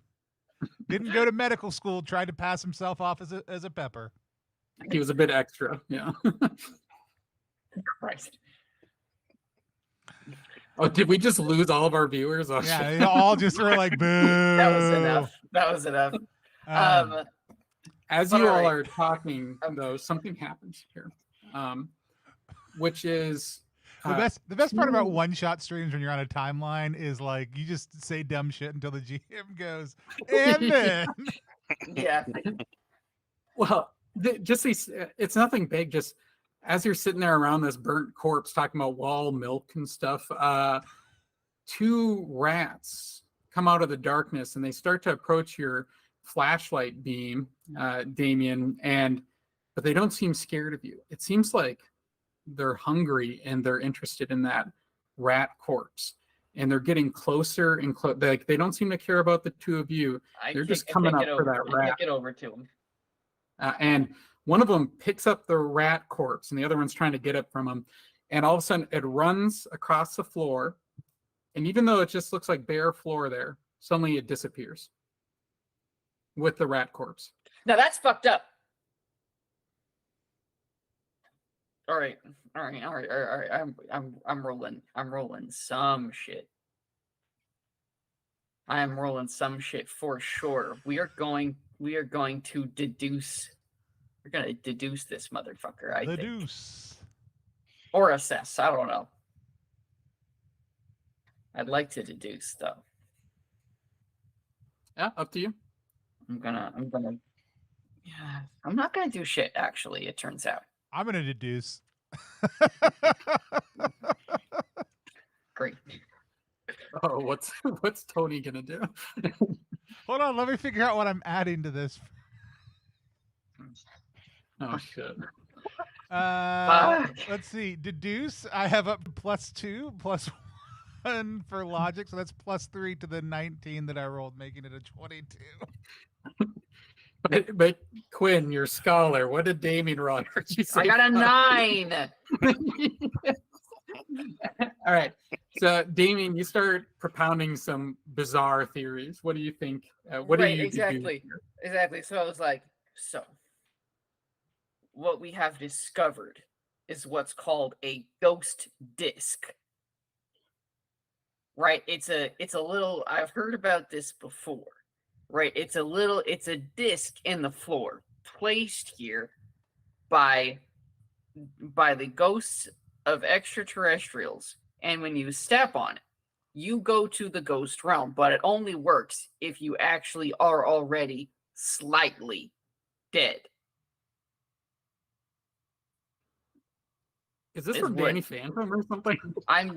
This is off the fucking cuff. This is hip fire. Yeah, you start to look over there. You don't see a disc, but maybe it's the disc is embedded in the. You can't see it. It's technology. Tony, Pepperworth thinks that he's like, well, how could a rat just disappear walking across the floor? I bet there's a hole in the floor over there. Like it must have squeezed in through a hole. Or maybe a ghost disc. I don't know. Did the other rat disappear? Or is it still there? There were 3 rats. There's 1 dead, 2 living rats. Have all rats disappeared? The living rat, after the other one disappeared, just scurried off in a different direction. We'll go over and inspect the ghost disc. Okay. You look for a ghost disc, and you are completely surprised when you find that there is actually a hole in the floor again. But this isn't just an ordinary hole. It's a hole in what appears to be some sort of trap door. And this trap door is like there's lots of dirt and stuff caked over it. So you really can't see much of it. The only reason you noticed it is because that rat had slipped down the hole. And you sort of brush off some of the dirt and the dust. And it's this wooden trap door, which is completely flush with the ground, with a little iron rod ring bolt in it, meant for pulling up. Are there textiles on top of it? There's some stuff piled on top of it, but you can easily move it aside if you like. Just, this is the old rotten textile area. Yeah, we'll start clearing it off a little bit, and then I'm heaving together, I'm going to assume, to lift this thing up. Yeah. While I listen to him talk about ghost discs, and I'm like, God, this guy doesn't understand how black licorice manifests at all. You give it a tug, both of you at first, and you're glad that the two of you are tugging on it together because it has a little bit of give, but not much, as if something is holding it in, like it was locked, but not from the outside, but like must have been from the inside. And if you want to try to rip it up, you can, but you can make a stunt roll. How big is this hole? The trap door, it's just enough for how big is the hole? Yeah. The hole itself? The hole, don't think I said how many inches, but it's just enough for the rat to squeeze in. So probably like 3 or 4 inches, but you could definitely fit something in there and pry it open if you wanted to. Yeah, I mean, or you could reach in there. I could just reach in there. I could do that. How wide are the boards that make up this thing? Like it's a wooden trapdoor. Mm-hmm. How if it's 3, so essentially is there a hole across a full board? Is it splitting 2 boards? Is it a widened space? But like, how is it with the wood? Yeah, the hole is in one of the planks, and the plank is about 4 inches long, so it's taking up most of that plank. So you could try to rip up the plank. Yeah, so I'm gonna take out my trusty hatchet and just try to widen the hole, like cut through that last little bit of wood that is on that singular plank to get that plank severed into 2 different pieces. Yeah, and you're able to do that easily. Then I would like to go see if there is a crowbar in the toolbox. That's right outside, or a pry bar. Yep. Baron, you just destroyed the ghost disc. Oh, we're never gonna go to the ghost dimension now. God damn it. I've made the ghost disc wider. I mean, how? Let me ask you a question. 4-inch ghost disc. How are you getting into it? Well, the ghost. Well, you think about that. I'll be right back. Damien lapses into sullen contemplation. But yeah, now that I have a wide hole, I'm just gonna try to whatever end is shorter, because it should theoretically have less support points. I'm gonna use the pry bar to try to get it up. And then lift up the board next to it. So essentially, I'm just going to start taking this thing apart. Yeah. Yeah, and you're able to do that. And as you're pulling it apart, you actually notice that as you know, it's dark underneath. So it goes down somewhere. But you can see that there is a locking mechanism, just real simple piece of wood turned sideways to prevent the door from being pulled up. But you can see that on there, that's sort of affixed to the middle board or the middle plank. Gotcha. Well, then I do reach in, and I do turn that wooden lock. Yeah, and you turn it, and you are able to open it the rest of the way. We solved your ghost hole puzzle. And these beams, like from a flashlight, come sweeping up behind you, and Baron/Bill, Victor Warwick, and Jeannie come up behind you. And Warwick says, power seems to have gone out. I think there must be cloth wire somewhere. I'm guessing some of the rats were chewing on them or something. So I'm just going to try to figure out where it happened. And then he sees that the 2 of you are standing in front of this little trap door, and he says, "What's this?" Well, we've been discussing it. Oh, go ahead. No, go ahead. Well, it was one of the most valuable pieces of extraterrestrial technology I've ever seen in my life. And now it's a hole in the floor. Right. So here's the deal. Earlier, he was trying to say, like, there's a space underneath a basement. And we all know a basement's as low as you can go anywhere. Like, there's nothing beneath there's a more basement. Well, I mean, no, I mean, then it's just the basement. Like, if that's the basement, then this is not the basement. This is already the basement, and there's more basement. This is underground, so it's a basement, and that's more underground, so it's more basement. Okay, so it's basementer, if you like. So while these 2 are bickering, I'm going to kind of grab Victor's elbow and turn him towards me. I'm going to try to go full on orator rhetoric on him and say, Mr. Warwick, a man of your standing, understands 2 critical pieces of logic here. One, you should never do that which you can have workers do for you. And two, Good. the lapse in electricity could either be an error or fault down here, or a fault of the wiring coming in. Now, what you're not aware of is our good friend Damien here is an expert at all things electrical. So, as the proprietor here, you should simply give him the task of checking the wiring here while you make your way safely upstairs and direct some of your other workers to check the wiring in other areas. That way you, befitting your standing, remain safe at all times, and you use the workers for what they were intended, to keep your hands clean and your life safe. Having said that, I could see where this could either be a persuade roll or a deceive roll.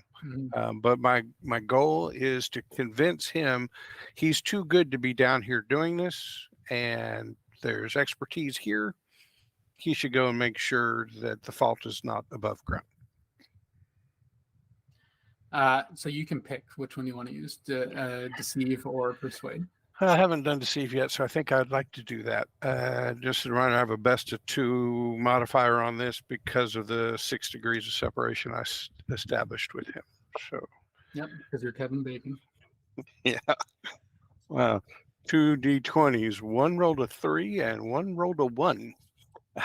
So I don't think that my +4 is going to do much here. The best roll comes out as a 7. Okay. He says to you, listen, I've never been down there. I don't think there's any electrical down there. And I am not going to pay anyone extra of you all in order to fix this electrical problem. If you want to do it for free, then I can be persuaded. But otherwise, we're staying up here, unless we're going to get things cleaned up here just using our flashlights for now. Okay. Well, how would you use a flashlight to clean something? Well, I mean, that's not the proper really use of a question. flashlight at all. Okay. Is that how you've been doing? Because this place is a mess, and that explains This a lot. flashlight is pretty small. You can use them I as don't really know what I can do shovel. with it. Yeah.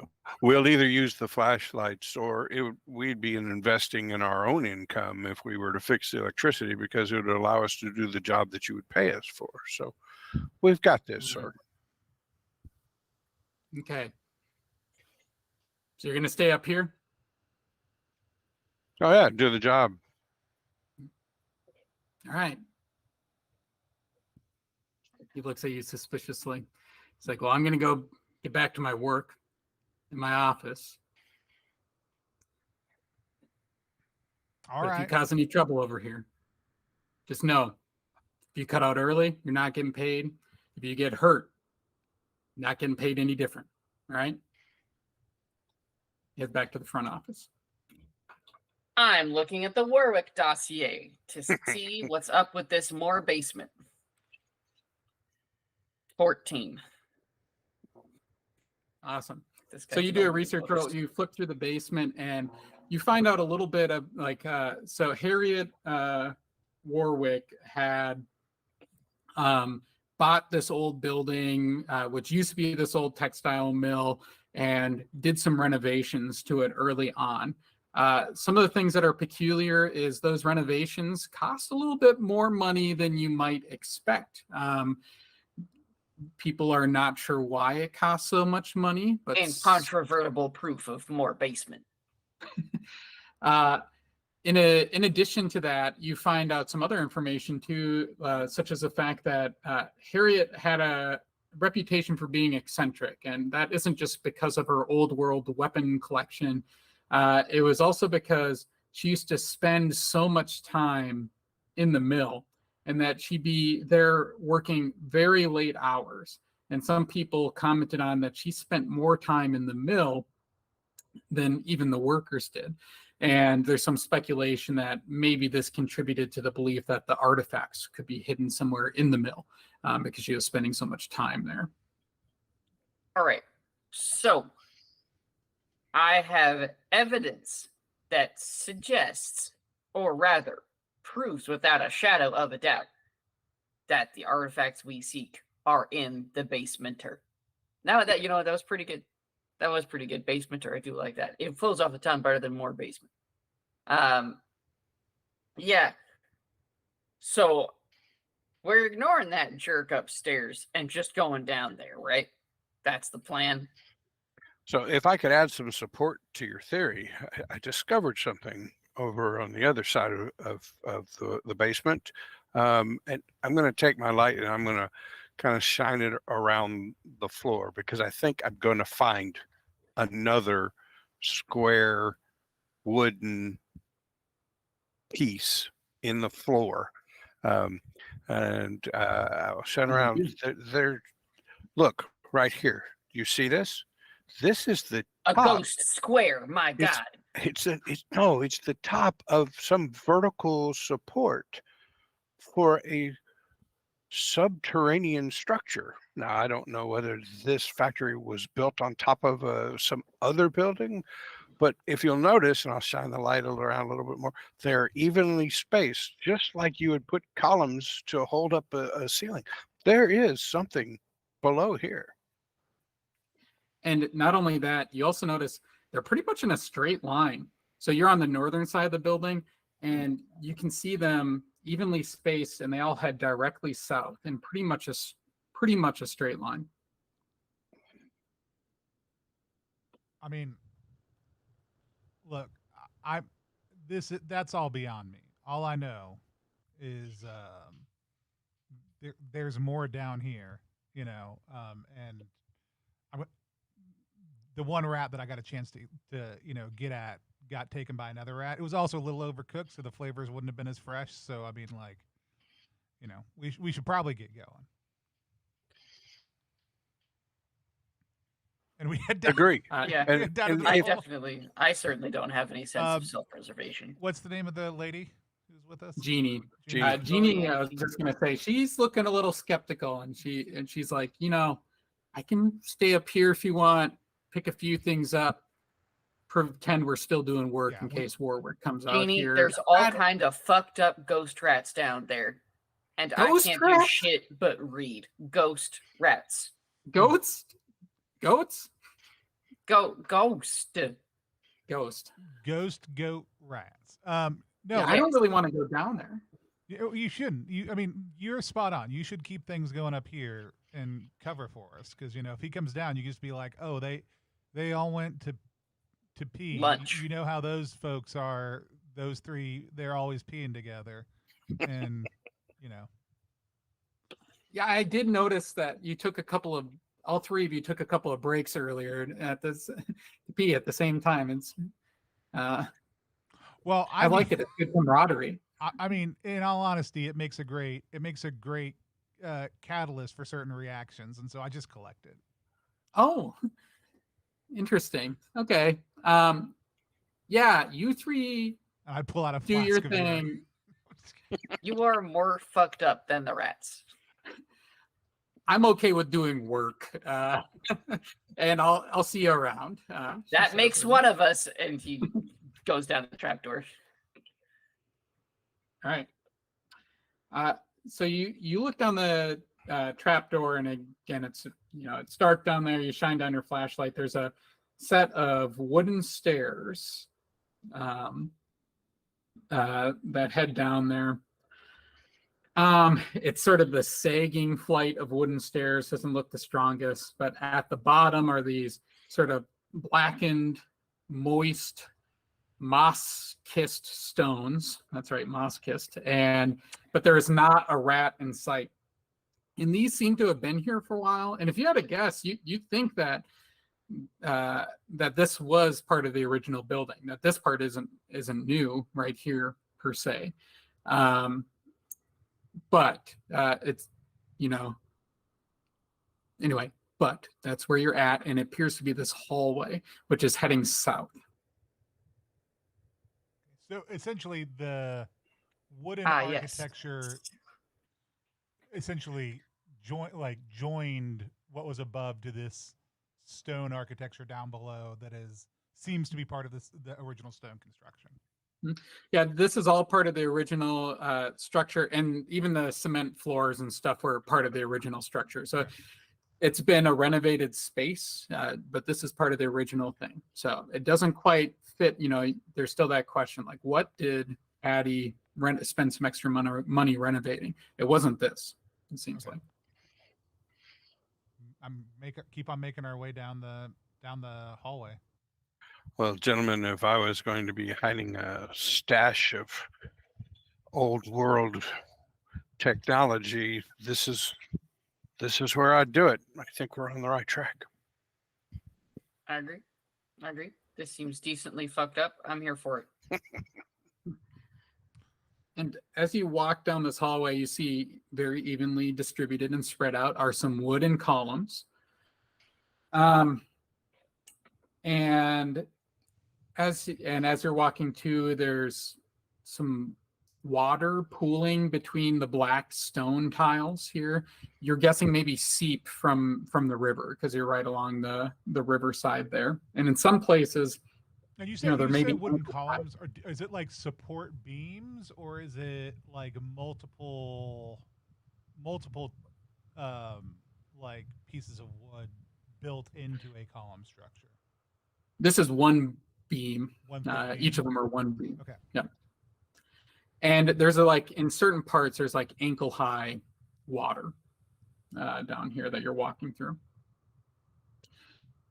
And as you continue walking down the hallway, again, dark except for your flashlights. And who all of you are? I know Damien has a flashlight out. What about Baron? Does Baron have a flashlight still, or did you turn yours off? Still have my arc light on. Okay, so we got the two flashlights here. You're walking down the hallway, and as you're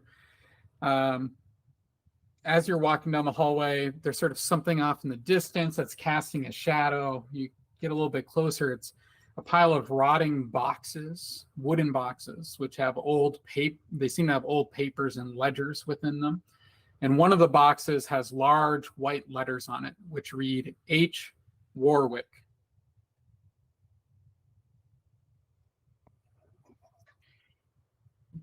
Great. And you can keep on continuing if you want, whatever you want to do. I'm gonna do a quick search. Yeah, investigation of these boxes. Yeah, I see boxes. Yeah, you're looking through their papers. Seems to be some basic paperwork here. You do find a peculiar ledger of sorts.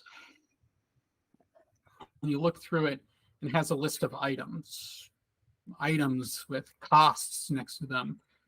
Something French sounding, provenance. The handwriting's a little hard to make out, but Damien, you've done a lot of deciphering here with old texts and stuff. And point of fact, I have encrypt. Oh, okay, great. Give me an encrypt roll, even better. I say, little known, herbs de Providence is one of my favorite flavors that is not in the sacred formulary. In keeping with his ability to do nothing but read, he gets a 16. Did you want to take time though? You don't have to, but I was just curious. I think a 16 seems fine, Oh, 16, gotcha, okay. Yeah, so 16 is perfect because you are able to read these pretty easily. You're sort of looking at them, reading them out loud.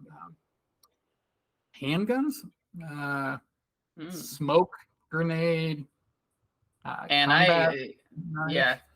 I have my book of old world technology. I know old world stuff when I see it. Yeah. Yeah. Repeater rifles, one of them says. It's a little weird. Warhead, baton. Anyway, some interesting items on there. Yeah. And it's just the ledgers for these things? Yeah, just some ledgers recording purchases, it appears. Maybe a tactical iPod. Yeah, there you go. Harriet definitely. I mean, the rumor come out. Does Harriet Warwick have collect old world weapons? And the answer is yes. Based on this stuff, she had quite a collection of some pretty dangerous stuff. I mean, or this should be a wish list. You don't know that she has this stuff. Oh, it's like an inventory, man. Like, I mean, but sometimes people write down like, here are the things I want, and You're right. Here are the things I want. 5 cases of grenades. Very normal thing for a person to write.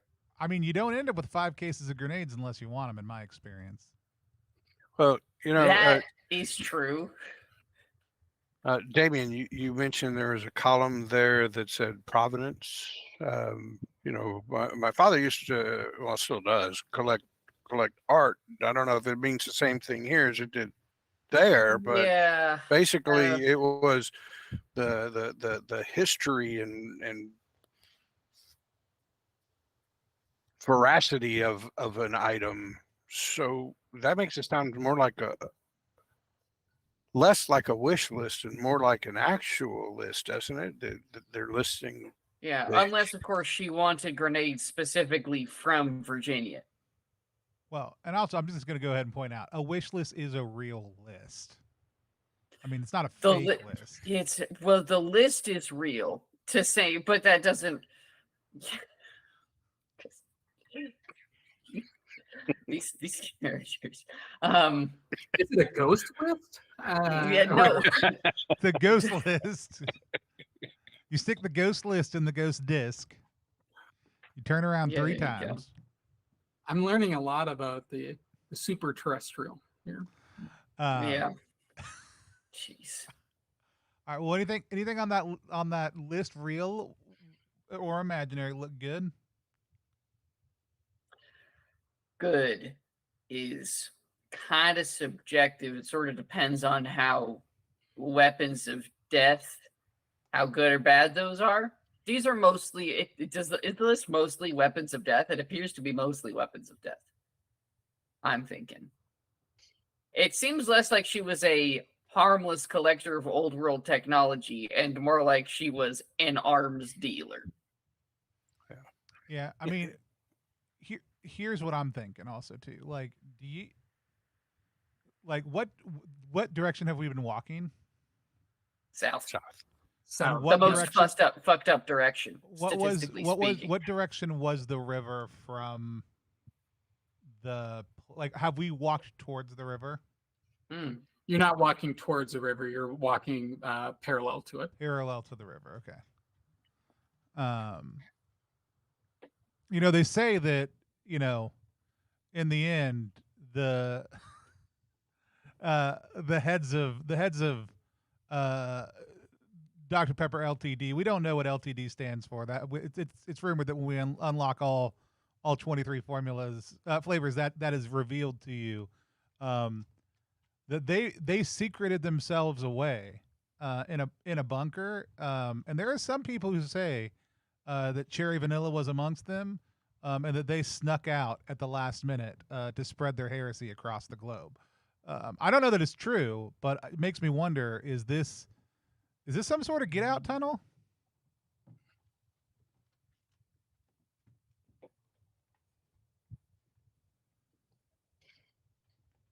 I believe it's just a tunnel for hiding these implements of war, which are neither good nor bad. In the hands of the oppressors, they will surely be evil, but in the hands of the oppressed, they will be a symbol of freedom.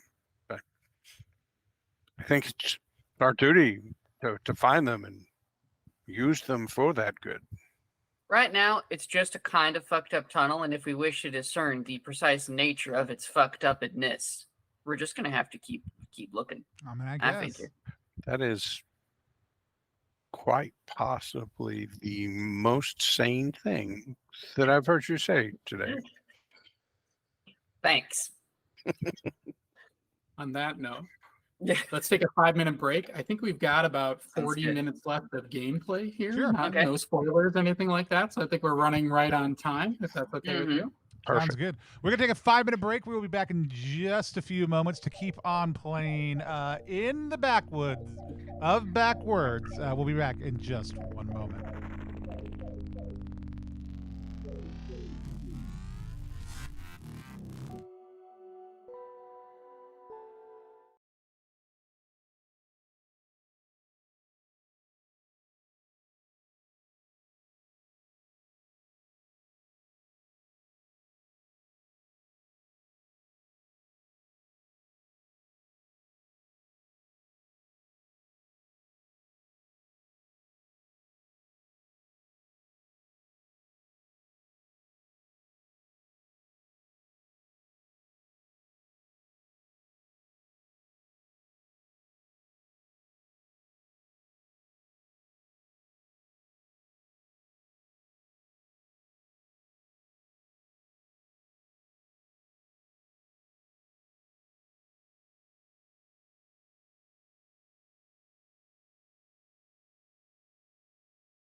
Bonus features. We'll cut behind that the later. I don't scenes. know how long our video was Yeah. up. Maybe the Yeah. whole time we were gone. I thought I put the right back up.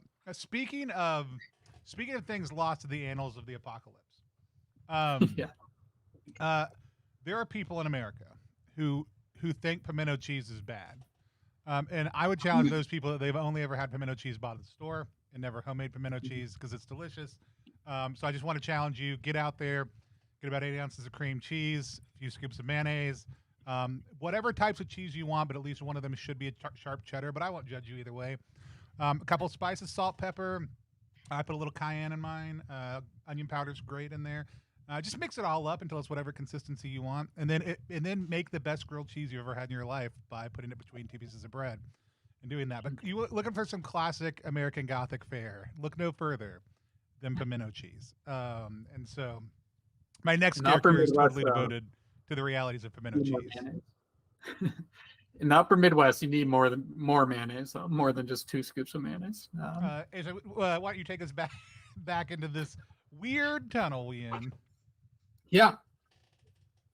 So coming back here, we're joining our crew as they are walking through a weird tunnel underneath a old cotton mill.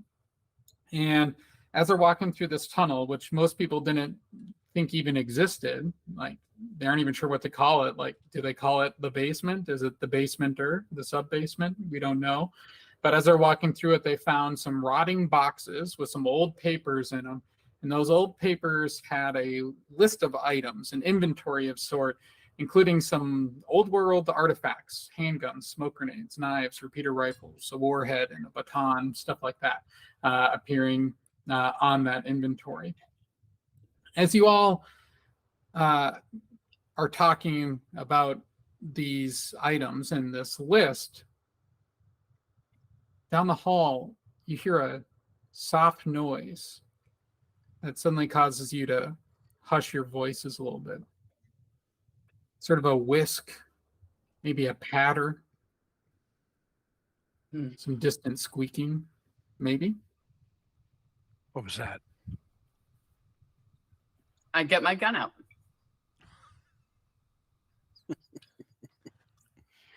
I have a gun. Yeah, I had enough money to buy one, but it would have never occurred to me to do so. Yeah, it's like you're disguised as people cleaning out a mill. Damien walks up with a bag of books and a rifle. I love it.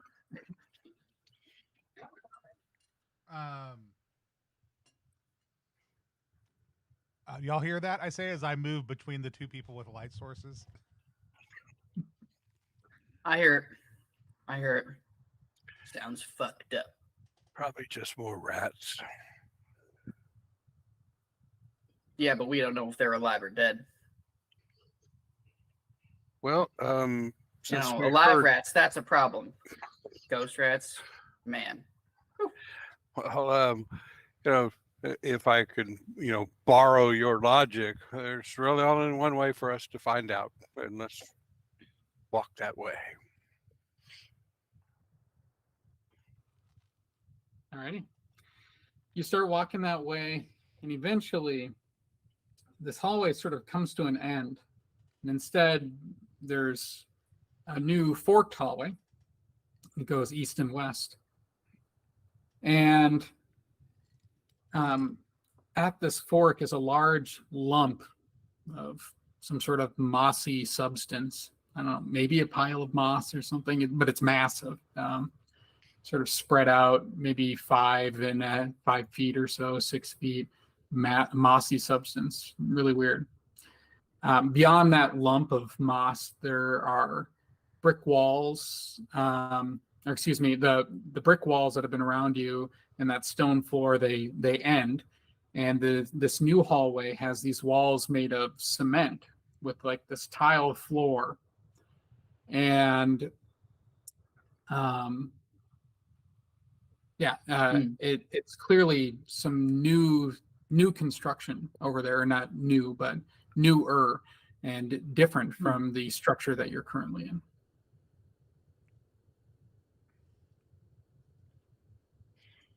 I'd like to shine my light east then west, kind of get a look down those hallways. Yeah. You look east, and the hall continues a little ways down and then turns a corner. And then you look west, and that one goes about the same distance and also turns a corner. Do both of the so we've been traveling south. Do both of the corners turn to the south, or do they turn northward? Turn north. Yep, they turn north. Mm-hmm. Is there anything on the walls? Any signage? No signage on the walls. So we were traveling parallel to the river when we were traveling south. These splits east to west. Which direction is the river?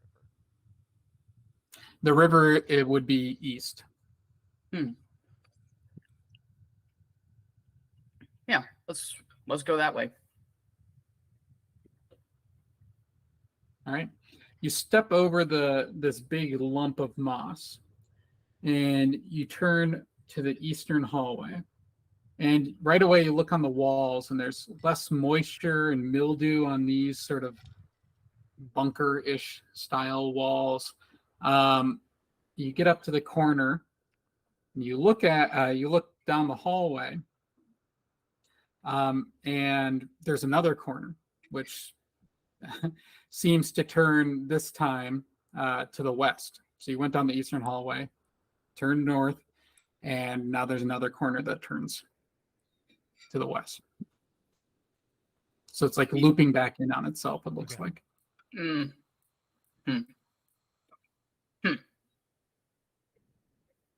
Well, I guess it's time to search for anything out of the ordinary.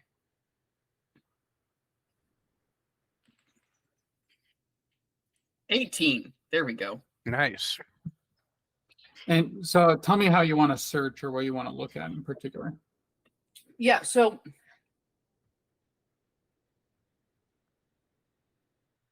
I think what I'm looking for is I'm looking for things like grooves or panels in the walls, or like knocking to find if anything's empty, because there's no way that this is just like a secret tunnel to nowhere. There's a door. It's hidden. Let's find it. Gotcha. And it's not necessarily that this hallway goes nowhere per se, but it started to curve and curve up around, and you haven't looked down the next corner yet. But so the hallway goes somewhere that way. But do you want to keep going down the hallway? Is that what you're thinking? Yeah. I mean, I just want to find, whether it's obvious or not, I want to figure out where this thing goes. Cool. So you go around the corner, and then the closer that you get to that, or you go around the first corner, the closer that you get to the second corner, you start to hear more of that soft sound, although a little bit louder now. Whisking, pattering, definitely squeaking. A little bit louder now. I see Tony dancing to the song instead. Yeah, I called down the hallway. Hey.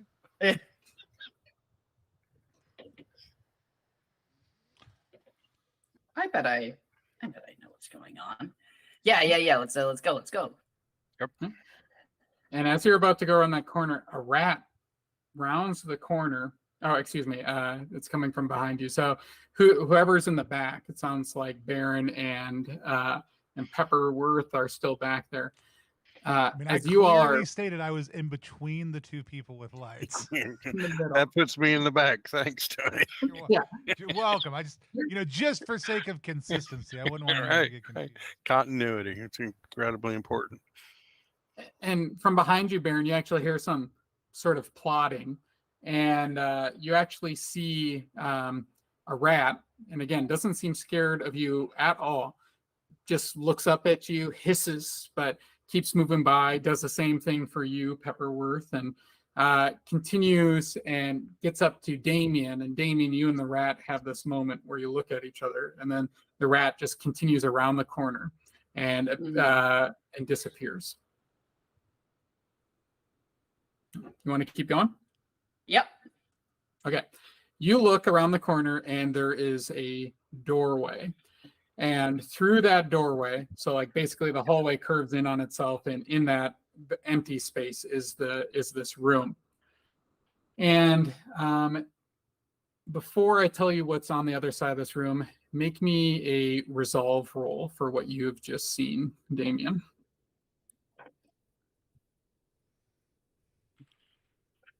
No. You failed. Okay, you lose 4 resolve. So you Wow. So you have like 3 resolve left. How much 5, do you have left? But 5.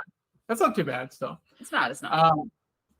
The room that you see at first doesn't seem so bad. Resembles a vault, maybe a treasury of sorts, with display cases built into the wall. These display cases seem to hold a collection of well-preserved weaponry. There's some handguns up there, some quote-unquote repeater rifles, grenades, batons, the whole shebang. However, the thing that's a little weird or scary for you is that there are mutated rats scurrying around the room, sort of piled and knotted among each other, nesting on every possible surface.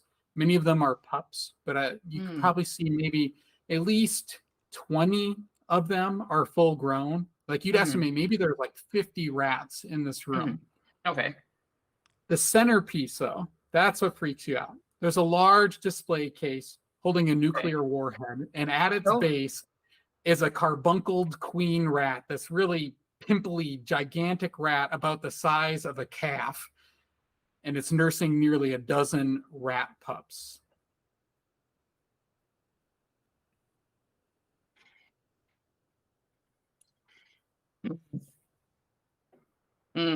Yeah. Yeah, now this is fucked up. And the rats you don't must seem be to very notice happy. you. The rats don't seem to notice you quite yet. This is definitely where the whisking and pattering and squeaking is coming from. But they haven't stopped, so they don't seem to have noticed you quite yet, except for maybe the rat that just walked by you and didn't seem to even care. Okay, and so it's basically this room is this the entire armory, and the nuke is at the center?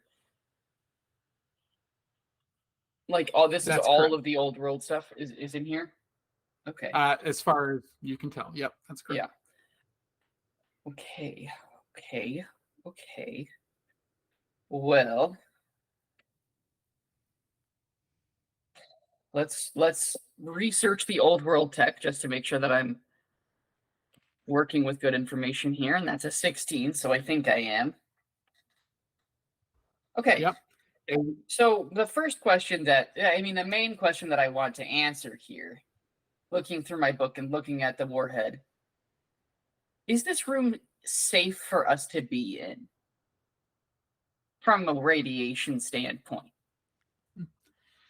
You look at the warhead, and the warhead itself looks like it's been pretty beaten up, and you think you might be a little bit concerned. And then you look at all the fucked up rats. Yeah, there might be a connection there. Okay, so here's the thing, is that this is a ghost bomb. I was telling yous it was ghost rats. And this is a ghost bomb, right? It's broken. So all the ghost energy is leaking out. It's fucking up the rats. And it's gonna fuck us up also, is the thing about it. So like whatever it is that we're doing here, we're gonna want to do it fast before the ghosts get us.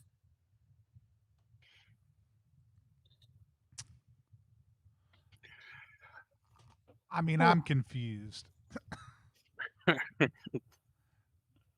What's confusing?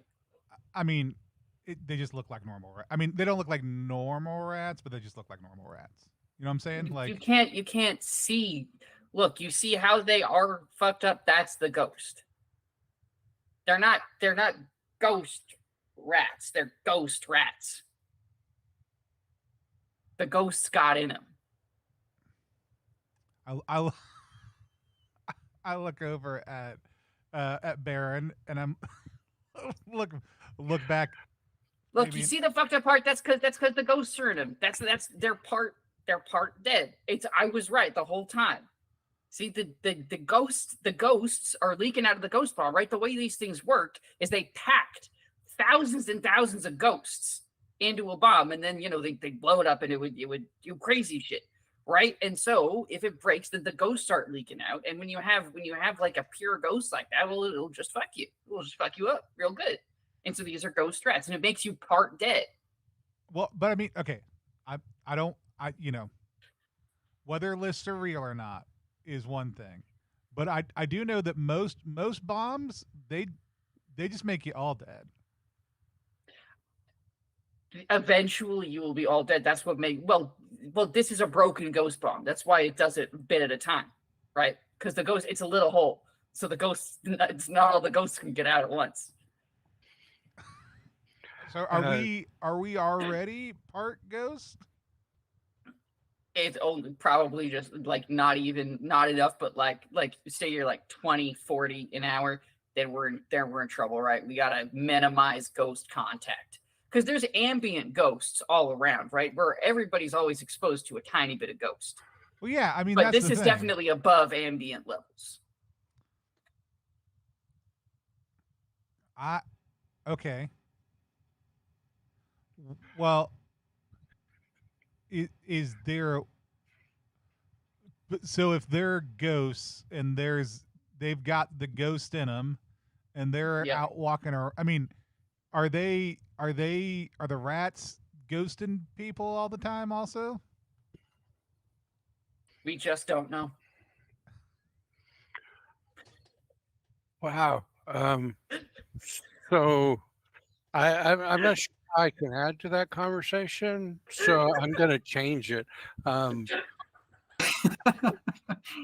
think we were tasked with finding the what and if of this mythical stash,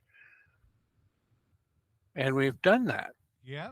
I think we can just go back and report it's here, and then let the others come and get the stuff. I don't think we were tasked with retrieving it. Besides, look at all this. There's no way we could carry it all out. Yeah. But we can go back and report exactly where it's at. Ghosted anyway. Like we wouldn't want to touch none of this. Right. So ghosts, no ghosts, ghost rats, ghost bombs. I don't know, but looks like mission accomplished, right? We just go back and tell the Brotherhood there, it's right there. Just go in, go down, go south, go. Your ghost bomb. What? But yeah, I mean, are we going to tell them it's a ghost bomb? I mean, I'm not. Because here's the question I have. We talked earlier about the implicit morality, right? Or the lack of implicit morality around martial goods.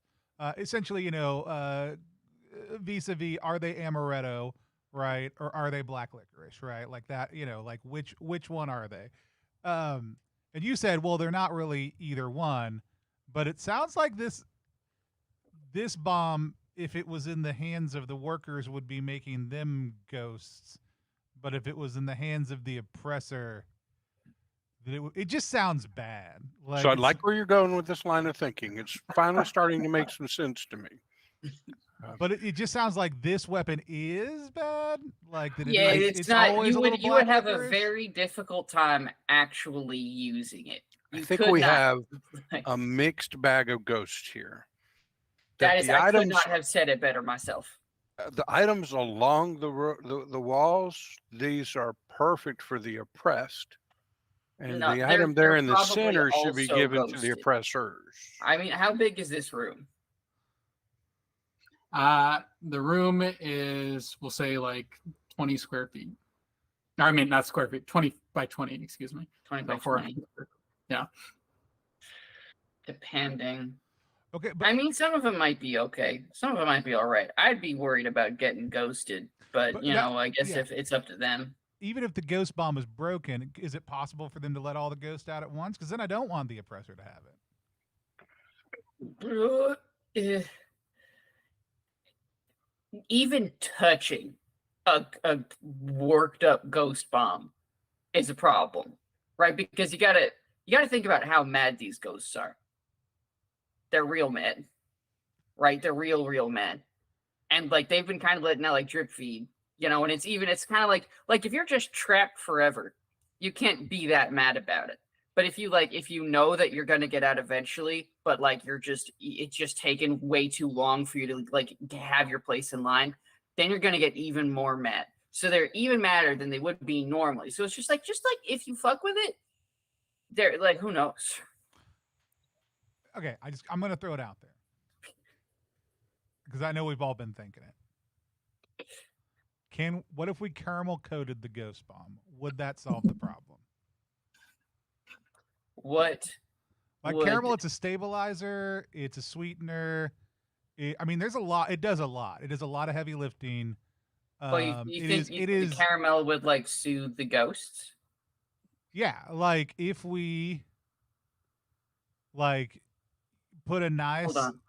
sticky. Hold on, I'm gonna roll real quick. I'm gonna roll Authors of New England to figure out, assuming these ghosts are from New England, I am going to discern the cultural role of caramel and whether or not will mollify. I don't even know what's happening. I'm allowing it. But I'm so excited for it. I did fail. Okay. You look through it, you cannot find anything about the caramel. What'd you say? The value of caramel in New England. It makes sense. This is a book about the authors of New England, yeah. and not not cuisine. To say about the nature of caramel coating. Damn, nothing. Not a single word about caramel in here. But as you are looking through that book and you all are chattering, you notice that soft noise has stopped. We slowly, comedically look back at the rats. We turn around. And I'd like to think that you weren't talking quite at the doorway, or were you like around the corner a little bit, or were you at the doorway? I think around the corner. I think that sounds good. Yeah. So you turn around and you peek around the corner, and you notice that the rats have amassed and are sneaking towards you, and they pause right as they see you look around the corner. And you have this moment for a second, and all of a sudden they start sprinting at you. So I'm going to give you all an option here. So the option is to run, and I'm going to see if you can outrun them. The other option is for you to stay and fight them. It's completely up to you. Again, there's about 20 adult rats. There's some little pups along the way, and then a queen rat, which is about the size of a calf. So what all would you like to do? Run.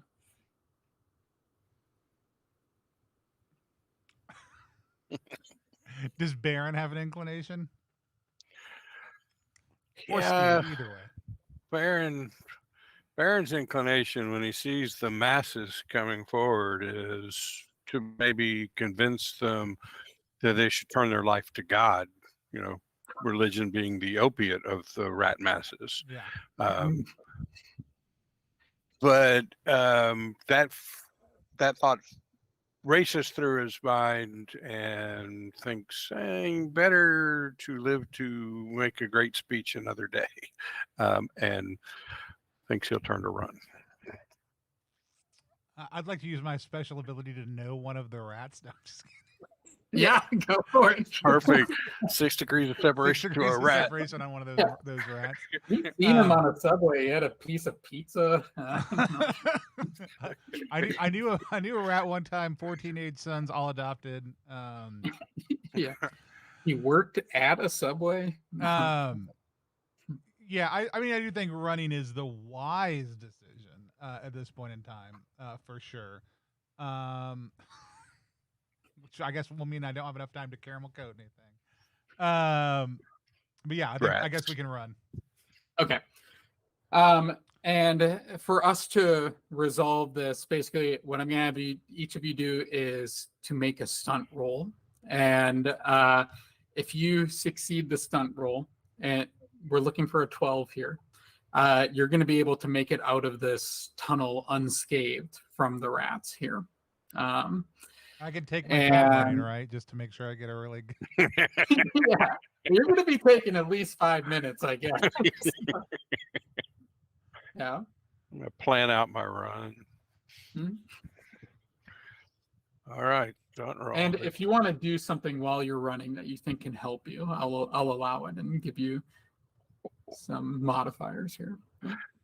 I rolled a 12. Yeah. And my stunt is a -1. That gives me an 11. Oh no. I'm gonna attempt to do something I've never done on a stream before. And Quinn, feel free to X this if you want to. I'm going to engage in the classic, you don't have to be faster than the rats, you just have to be faster than Then Baron. I'm gonna go I'm gonna stab Damien in the leg and start running. Wow. Okay, my reflex is 12. Damien, Quinn, are you even rolling, or are you just taking it? Well, let's see what the fuck happens with this first. I don't know. I rolled a 14. I don't know what I'm doing. Oh, okay. That does it. Here you go. Is it over your reflex? It beats your reflex? It does beat my reflex. Well, I mean, hold on. Should I be? Whatever my weapons bonus is that correct? Is that melee? Yeah. Okay. Yeah. So that's use a 15 melee actually. roll. So that's fine. So perfect. Great. All right. How much So damage can you do? And I do 3 damage. I think it's a D4. It's a little thieves knife. 3 damage. Yeah. Okay. Knife flashes out of nowhere, stabs you in the leg, and take off running. Great. Okay. All right. So then I'm stabbed in the leg. Let me think about this. What do I do?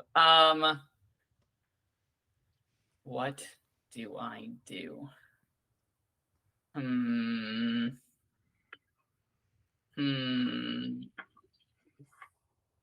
I have things. I have stuff. Oh, actually, you know what I can do? I do have the book bag, and I do have that passive. So, or I have the counter. So I am actually going to. You try to stab me, but you hit my books. It's like some people have like that Bible pocket book. Yeah. You've got one like really in like a down thigh, your pants like a thigh pocket. Yeah. No, they're cargo pants with my books in them. And it blocks the dagger. And I get to keep running. I love that. You son of a bitch. I saw a rat on your back. Yeah. Oh, yeah. Sure. Okay. I guess is it a stunt? Is it stunt to get out? Yeah. Stunt. I want to see if you can beat him out of here. All right. 17. This guy fucking. Ooh. And you can tell he's good with books because he's booking it. I'm the only one who laughed. I'm sorry. Sorry, I was concocting my own joke at the camera. It doesn't matter if the joke was good or not, as long as you look at the camera. So I'm going to narrate a bit of an outro here, and then I'll leave it all up to you for how you want to, for how this fully ends here. But you all start, quote unquote, booking it out of here. And yeah, as we said, Pepperworth attempts to stab Damien in the leg, but fortunately Damien is wearing cargo pants and ends up stabbing into one of his books instead. What book do you end up losing here, Damien? I'm going to lose Authors of New England. Which has no information on caramel in it or caramel. And you take off. You end up beating pretty much everyone, Damien, as you're running. And Tony, did you roll a stunt roll to get out of here yet? Or are you just hoping that I forgot to ask you? I was thinking we were just gonna let my attempt to stab somebody ride. And so stunt is -1 for me, 13. 13. Nice. Okay. And you're right behind him, even though you just attempted to stab him with a knife. And it was real cash. You all make it around the corner, run down the hall. You're climbing up the steps. Baron, you're in the back. And Baron, right as you're trying to close the trap door, which is missing a couple of panels on it, the rats scurry out and surround you. And Jeannie comes out with her 2x4 and just starts beating the rats off of you. And we'll say you take a couple of bites, but the rats themselves dissipate. And we'll go into an outro here. You all discovered the weapons, but you weren't able to get them away from the rats. What all did you end up doing after this point in time? What did you do with the information about where those weapons are? We were turning them into the folks who hired us, right? So you just gave them the information and they were going to do something with it. What happened with them? What did they, were they able to successfully get the weapons away from the rats? And what did they do with those weapons? I just feel like you're not going to be able to successfully move a ghost bomb.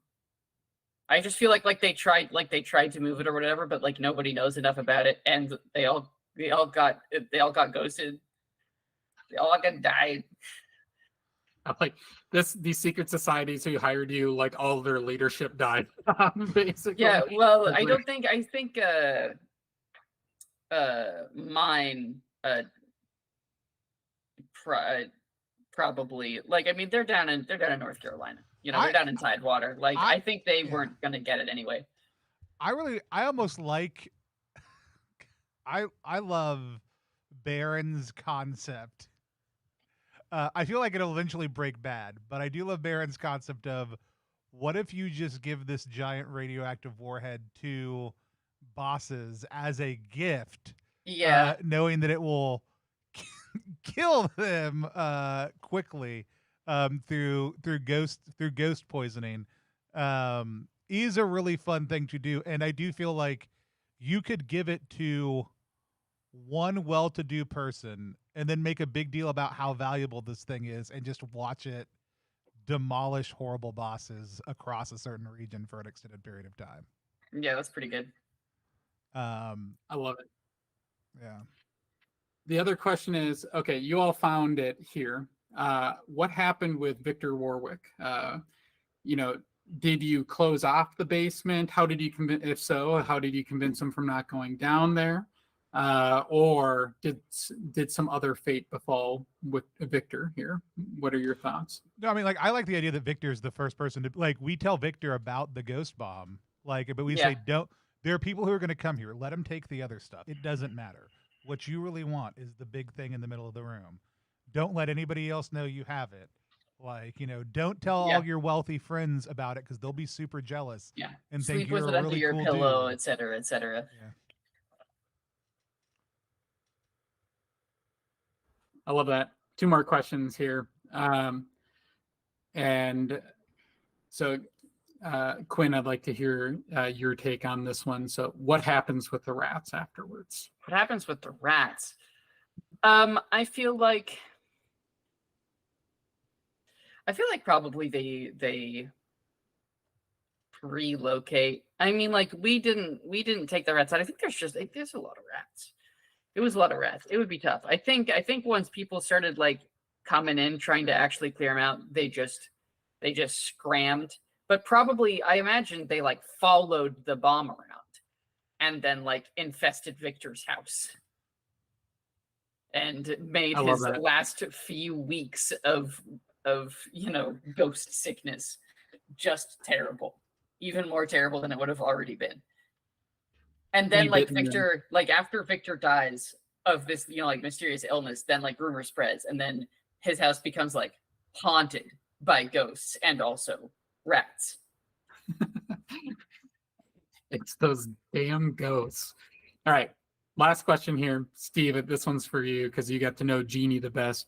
What happens with Jeannie after all of this? So Victor sounds like he doesn't live that long, and however long he lives, it's pretty miserable. What happens with Jeannie, though? So I'd like to think that Jeannie and I struck up a friendship out of common worldview, and we sit around discussing how we can push this view out to others and help the workers, and we start to see the whole incident here in the basementer as kind of a metaphor for everything that is going on. These poor rats worshiping at the feet of this big thing, slowly being killed and rotted from the inside, but are happy to just stay there doing it. And how do you break through? How do you make those rats like a problem for the Hatties of the world? Her real name's probably Harriet. We've got to become the problem of Harriet, the Harriet, the Harriet. That's what we've got to become, the Harriet. And then the folks like Victor sitting up there eating their borscht and enjoying the fine life, they've eventually got to become the food for the problems of Harriet, and they become the borscht. Borscht was he, and the Harriet will eat the borscht of he. Yeah, and so we start working on the rhetoric of all of that and how we can then start to disseminate that out to the workers. That was some beautiful verbal gymnastics. Yeah, but also, great. How long? Well, the borscht part caught me by surprise. I was not sure how you were going to use that one. But how long were you waiting to use the religion is the opiate of the masses? Why? That one was like, at some point, when you said the rats were in a mass, I'm like, there it is. There's my opening. Yeah. Alrighty, and I think that wraps up our adventure here. Thanks for those of you who tagged along and who watch us later on too. And if you were interested in some of this, or at least creating your own sort of backwards universe and imagining your own settings and where you're from, please jump onto our Kickstarter and follow us for now. And if it's during the campaign, we'd love it if you made a pledge. Tony, I'll pass it back over to you. Yeah, head on over to ttrpg.link/backwards to go check that out. It's also linked down in the description below. We're going to do our reaction roll. Reaction roll is a live stream inside of a live stream. It's our chance to sit down with the creator of a game we just played and talk about what it was like to play that game. We just finished playing Backwards,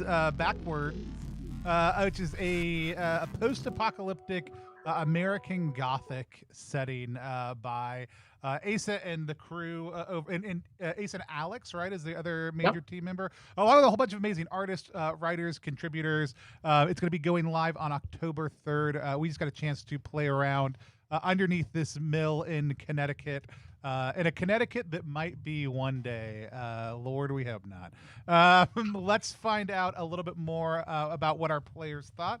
Quinn, why don't you tell people who you are, what you do, and what it was like to play around in the backwoods? Yeah, I'm Quinn. I'm a designer and player and doer of things. What was it like? Okay, so personally, right, and I feel like this happens every time I'm on stream because I'm always on stream playing an OSR game or some other thing that's way more numbers focused than anything I play intentionally, which is one of the reasons why I keep my eyes open for different streams, because I'm bad at doing things that I'm not interested in my free time. And so a stream is just this great opportunity for me to do something else. And I mean, like the thing that jumps out at the most about this game, obviously, is the setting. It is this gorgeous, kingy, post-apocalyptic, weird America. And it is just like such a cool.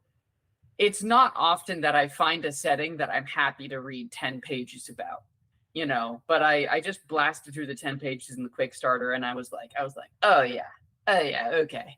You know, it's really, I think it's just that, and maybe most places feel this way about their country. I don't know.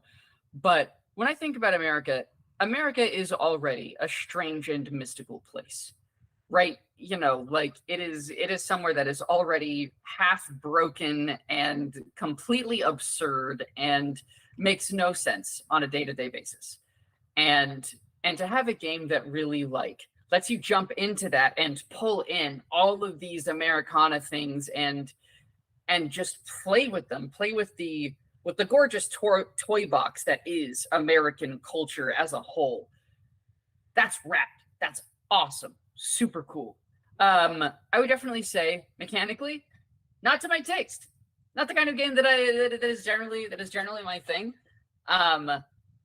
But it was definitely in practice, in play. It was very clear cut. I knew what I was rolling. I knew how to roll it. And I think having that immediacy, I was surprised at how immediate the system ended up feeling. And if you're the kind of person that likes really in-depth character creation and like equipment management and stuff like that, this game has some really robust systems for that. That's going to make like keeping yourself stocked and making sure that you have the tools and materials you need for something fun and enjoyable, right? It's not exactly levers to pull or knobs to twiddle, but if you just like making a shopping list, it's very good. It's very good for that kind of equipment or gear play. Dex Bryan over on Facebook says, I cannot wait to play this game. Hello from Small Town Creepy. Good to have you with us, Dex. I love it. Do you have any questions that you wanted to ask, Asa? I guess my main question, again, coming from a different mechanical background, a different mechanical preference, what made you pick this mechanical style for the game? Because this setting, as far as I can tell, this setting honestly doesn't demand one form of mechanic over another. It doesn't lend itself naturally to one system or one engine, but this is the one that you chose. Why so? Yeah. Small question. Yeah, well, why did you do everything the way you did it? Yeah. And there are a couple of things that we're trying to do with the system, but one is we really, like you brought up the character creation, we really wanted people to be building out their characters. And like part of our character creation process is like getting them thinking about, or it involves things that relate to their background and their ideals and how they will act and that sort of stuff, right? And I think we saw that in each of your characters too. Like Tony's character had erudition, and I love as he starts waxing philosophical about different Dr. Pepper related lore and stuff like that. And then Steve, what was your character's ideal off the top of your head? Defiance. Oh, I love that too. And working in sort of Marxism here and taking down the sort of capitalist assholes, aka bosses, in this case, and Victor Warwick and stuff. So one of the things we really wanted is a lot of investment into that character creation that you would get that fits into this setting. So that's part of one of the things that we're trying to do with the system. And then the other thing that we're picking up in is a lot of American Gothic, not all of it, but there's a lot of American Gothic horror, and and sometimes there's monsters and things like that in American Gothic horror, but a lot of times it's the people themselves. So they're the Victor Warwicks of these settings too. And we're trying to bring in some horror mechanics and thinking about mechanics that people would be more familiar with. And we did a little bit of it with our resolve rolls here. But a lot of times in an adventure, that stuff starts to stack up. And if I brought in more of the stuff that I'd written for the setting too, that combines with the character creation element. And what I mean by that is you become really invested in your character, right, that you've created for this setting. And then it brings up this extra tension of trying to keep that character alive too. So those are some of the elements that we're trying to bring in. One, play on this rich setting, and then to put people in situations where the decisions matter and they really want their investment in their character matters too. Yeah. Love it. Awesome. Steve, why don't you again remind people where they can find you online, what you do, and tell us a little bit about what it was like to play today. Sure. I'm Steve. You can find me on Twitter at Rick Stevens PI, and you can find me on YouTube doing actual plays with a group called Percentile Vice. We've done a couple actual plays of some of Ace's other settings, Backwater and Back Channels. Have enjoyed them all immensely. The more I play them, the more I like the settings and the mechanics. So Quinn, I'll agree with you on the beauty of the settings and the way that they do it, especially, you know, living in America. Eventually, and I know Tony will take a little bit of issue with this, you find that there is a setting very close to home. And when we played Back Channels, which includes Georgia, where I'm from, wonderfully written. There's some lore there, but also a lot of room to put your own knowledge into it. So we were able to take some things we knew about Georgia and Florida and locations that were dear to us and weave them into our actual play in Back Channels. And that made it a lot of fun.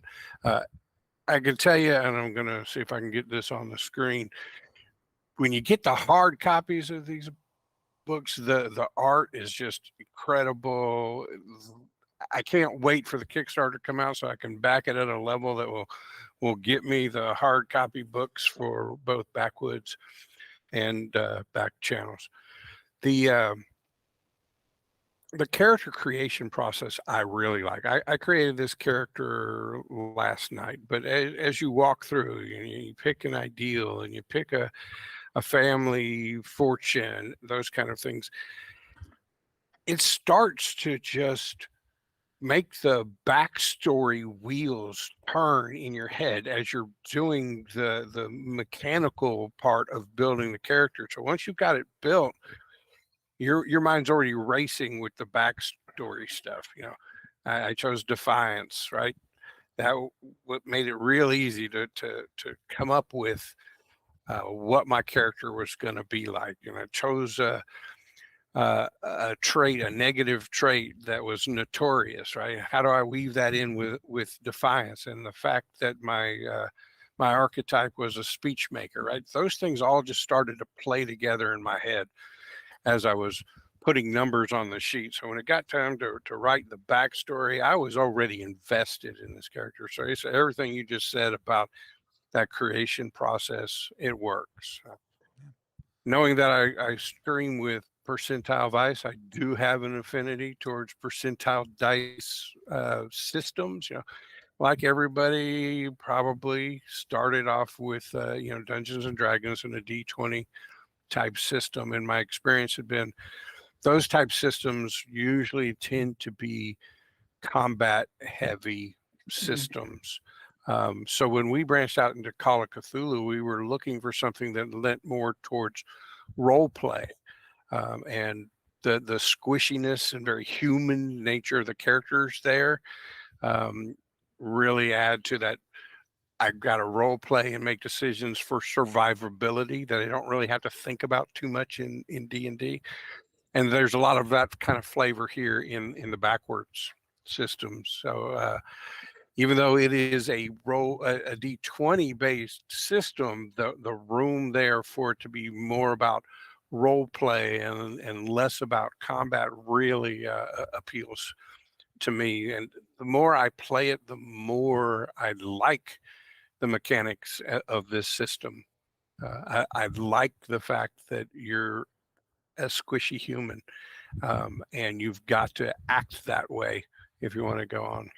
I also like the mechanical part that leads to pretty fast character development. Right? After every session, after every mission, you go up a level, and while you're not going to see your hit points jumping up, you are able to add to your your skills and get better at those things very quickly. So building and keeping a character and then watching it develop is a lot of fun in the system. And so you and Alex have done a great job. The writing in the lore and the background for all these the different geographical areas is just spot on, and I love it. And the way that you weave in from existing literature the elements of the Gothic horror of those regions. It's a really cool system. I love the character creation, and I love how invested and how quickly I get invested in my characters. Do you have any questions, Steve, that you wanted to ask? When you asked Quinn that, I started to form one because I knew you were going to ask me one. So, here's a question for you. It's going to be kind of two-part. All right, so right now there are 4 regions: Backwoods, which is up in New England that we just did. Then there's the Tidewater area, which is kind of the Virginia, North Carolina, and then the Gulf area, which is Florida, Georgia, Caribbean, and then the Backwater area, Louisiana. But your second book was Backroads in St. Louis area. And specifically, you guys say that this is not a part of this new America conglomerate of words. It's on the outskirts. So what made you decide to keep that that St. Louis area out of the new America, as opposed to making it another ward within the bigger scheme? Yeah. I wish Alex were here because he could answer some of this too, because a lot of it has just developed over time and a little bit naturally too. But I know a big part of it was us trying to define, okay, there's this new nation that's sort of developing and it's sort of going along the coast here. And part of it is like, okay, we want to play on these things that have to do with the American nation, etc. But we also want to try to do some things that are outside your typical society and stuff too. And we want to get into like, well, what happens to like the ruins in this post-apocalyptic America? And one of the things we're trying to do with St. Louis was play up on, again, some more fucked up history in the U.S. too. But St. Louis, a lot of it's known for the arch, right? And the gateway to the West, and thinking about the awful history that is built into westward expansion, etc. And we took St. Louis and we said, well, here's the ruins of a city. So this isn't like a rebuilt city or anything like this. Instead of this being the gateway towards this expansion west and towards the sign of sort of colonialism, let's take this and turn it into a thought experiment where now everybody is coming to St. Louis, and here are the well-preserved ruins of a city, and people are starting to go spelunking in these ruins and trying to recover these old technologies. And then I know one of the other things that we're interested in is like, because people have this imperfect understanding of the past, and this is built into a lot of Gothic horror too. We're interested in seeing what people, what characters, what players, what game masters, etc., come up with as their characters are being exposed to these partial truths from the past, or this evidence of the past that they aren't quite sure what to do with too. So there's a couple of different thought experiments that happen there too. And then it's also building up towards some stuff that we'd like to do later on. So like you brought up, and Tony had mentioned earlier, one of the areas that we haven't done yet is Texas, right? Wow. And other parts of the South and the West. But we're also interested in exploring, we sort of got a bit of the pirate genre and some New England Gothic and all that sort of stuff. We're also, maybe we'll do some Appalachian style horror stuff in the future. But what about some Western style stuff, some frontier towns that people can explore as well? So opening it up to the outskirts, this area where there's this there's more of a tenuous hold of this new American government over there, and seeing what we can do with that too. So just some things that we're thinking about in the future for expanding the setting. Mm-hmm. Awesome. Super cool.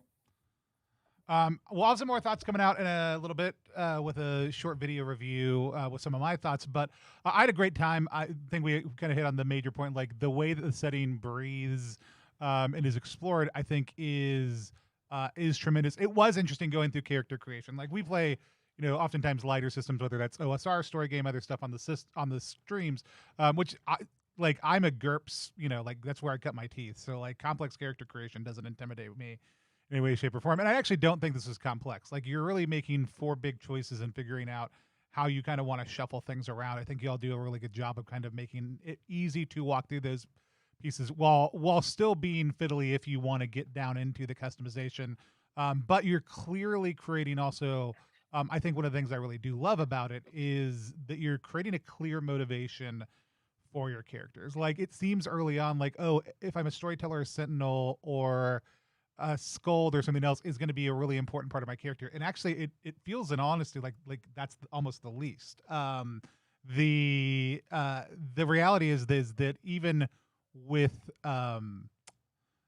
Steve and I playing the same like archetype, we ended up with very different characters because our motivations were entirely different, right? And the choices we're making are very different within that. And so I do like that the specificity is given by things that are really going to drive the narrative process a whole lot more, and the focus on skills that are not really combat oriented, I think lends itself tremendously, like Steve mentioned, to role play. Like, and so it was fun. Like I'm somebody who, I'm like, if you're going to give me skills, give me hundreds, but you did some really, I think y'all did a really refined list of skills that feels really vital to the setting and the types of things you want to do. Whereas in a lot of games, it's like, oh, I guess that skill works. Like remember like the other day, people were like, there was an article that came out about people learning how to play 5th edition by playing Baldur's Gate and finally realizing when and how you would use some of the skills.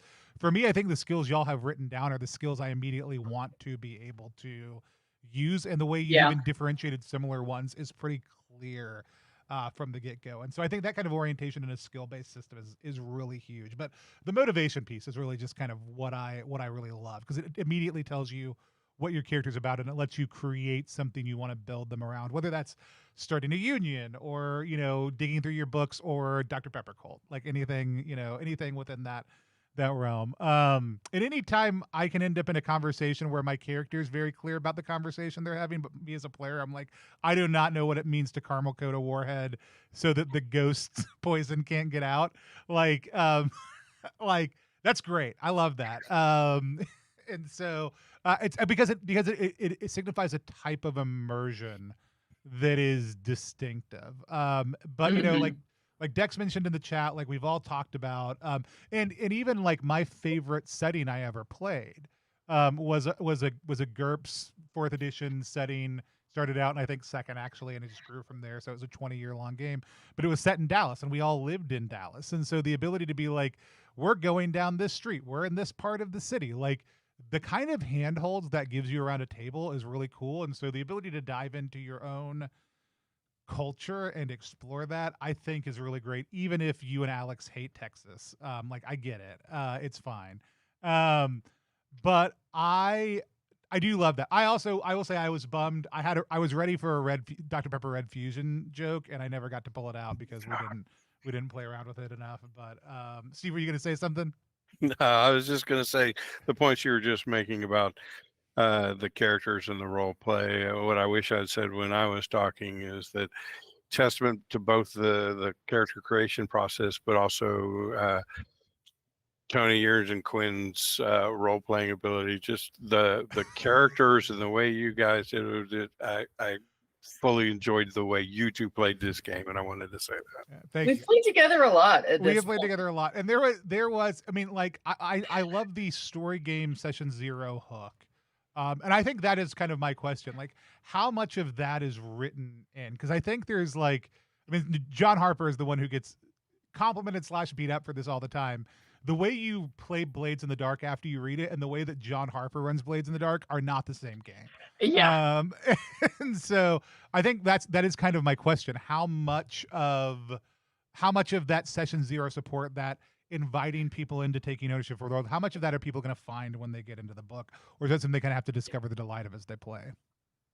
Yeah, this is actually funny because so when I have played these games in the past, I like to do it, and in our Discord and stuff in the past, we've had lots of chats about this. But in our first 2 books, we actually haven't done much of it. But recently, I decided that for our 2 new books that we were going to add in some of the structured or suggestions and stuff for how to run a session 0, and going to call it a forward and sort of a backwards joke there, sort of thing. But and part of it was driven by just watching another actual play recently in our universe, which our friends over at Mayday Roleplay are running right now. But they did a really fun session 0 for back channels, which is one of the books that'll be funding in this upcoming Kickstarter, since we're funding 2 in there.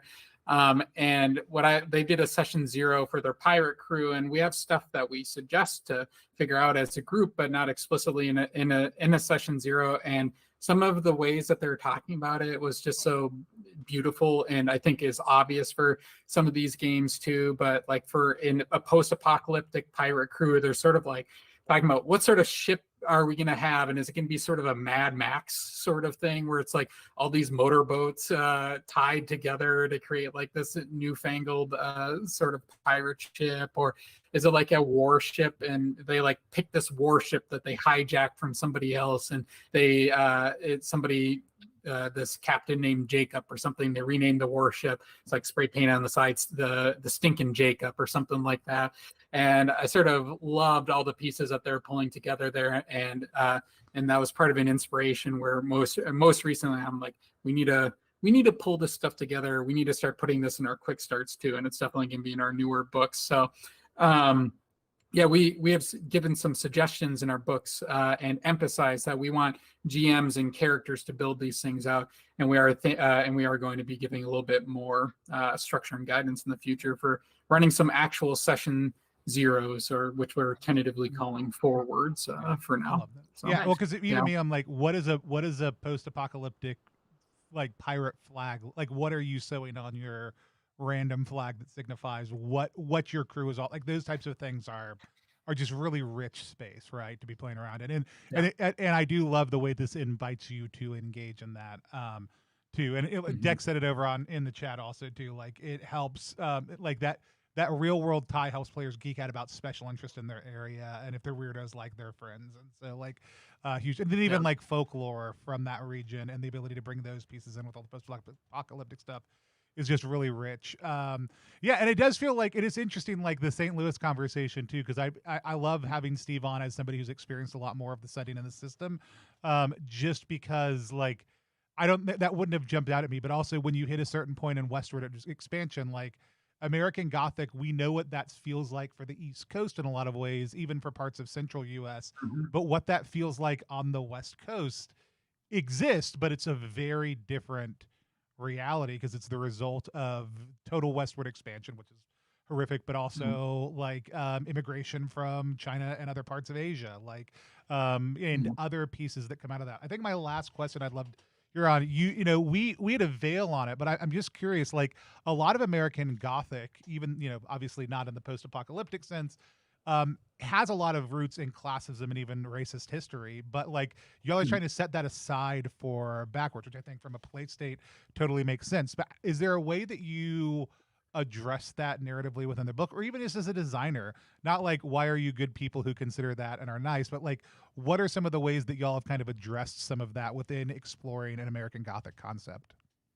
Yeah, we have sections that are that actively address this in the book, and particularly thinking about racism and ableism and how we don't want these to be themes in the book and or at least really guiding folks to be cautious on them and using safety tools. And normally we recommend X cards. When we do actual plays, a lot of times I like to use lines and veils because, and as you saw, Tony, I have a little form that I like to send out as a quick and easy way to start some of that conversation, gather information from folks. But yeah, so we recommend some safety tools and having conversation with with players about things too.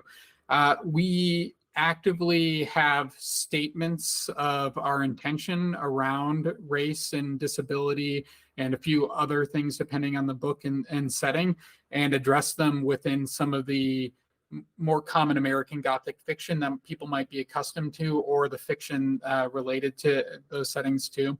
But like Southern Gothic, there's so much racism embedded within Southern Gothic, and many of the authors may have been trying to do things where they are where they're trying to expose a hypocrisy of their time period and stuff too.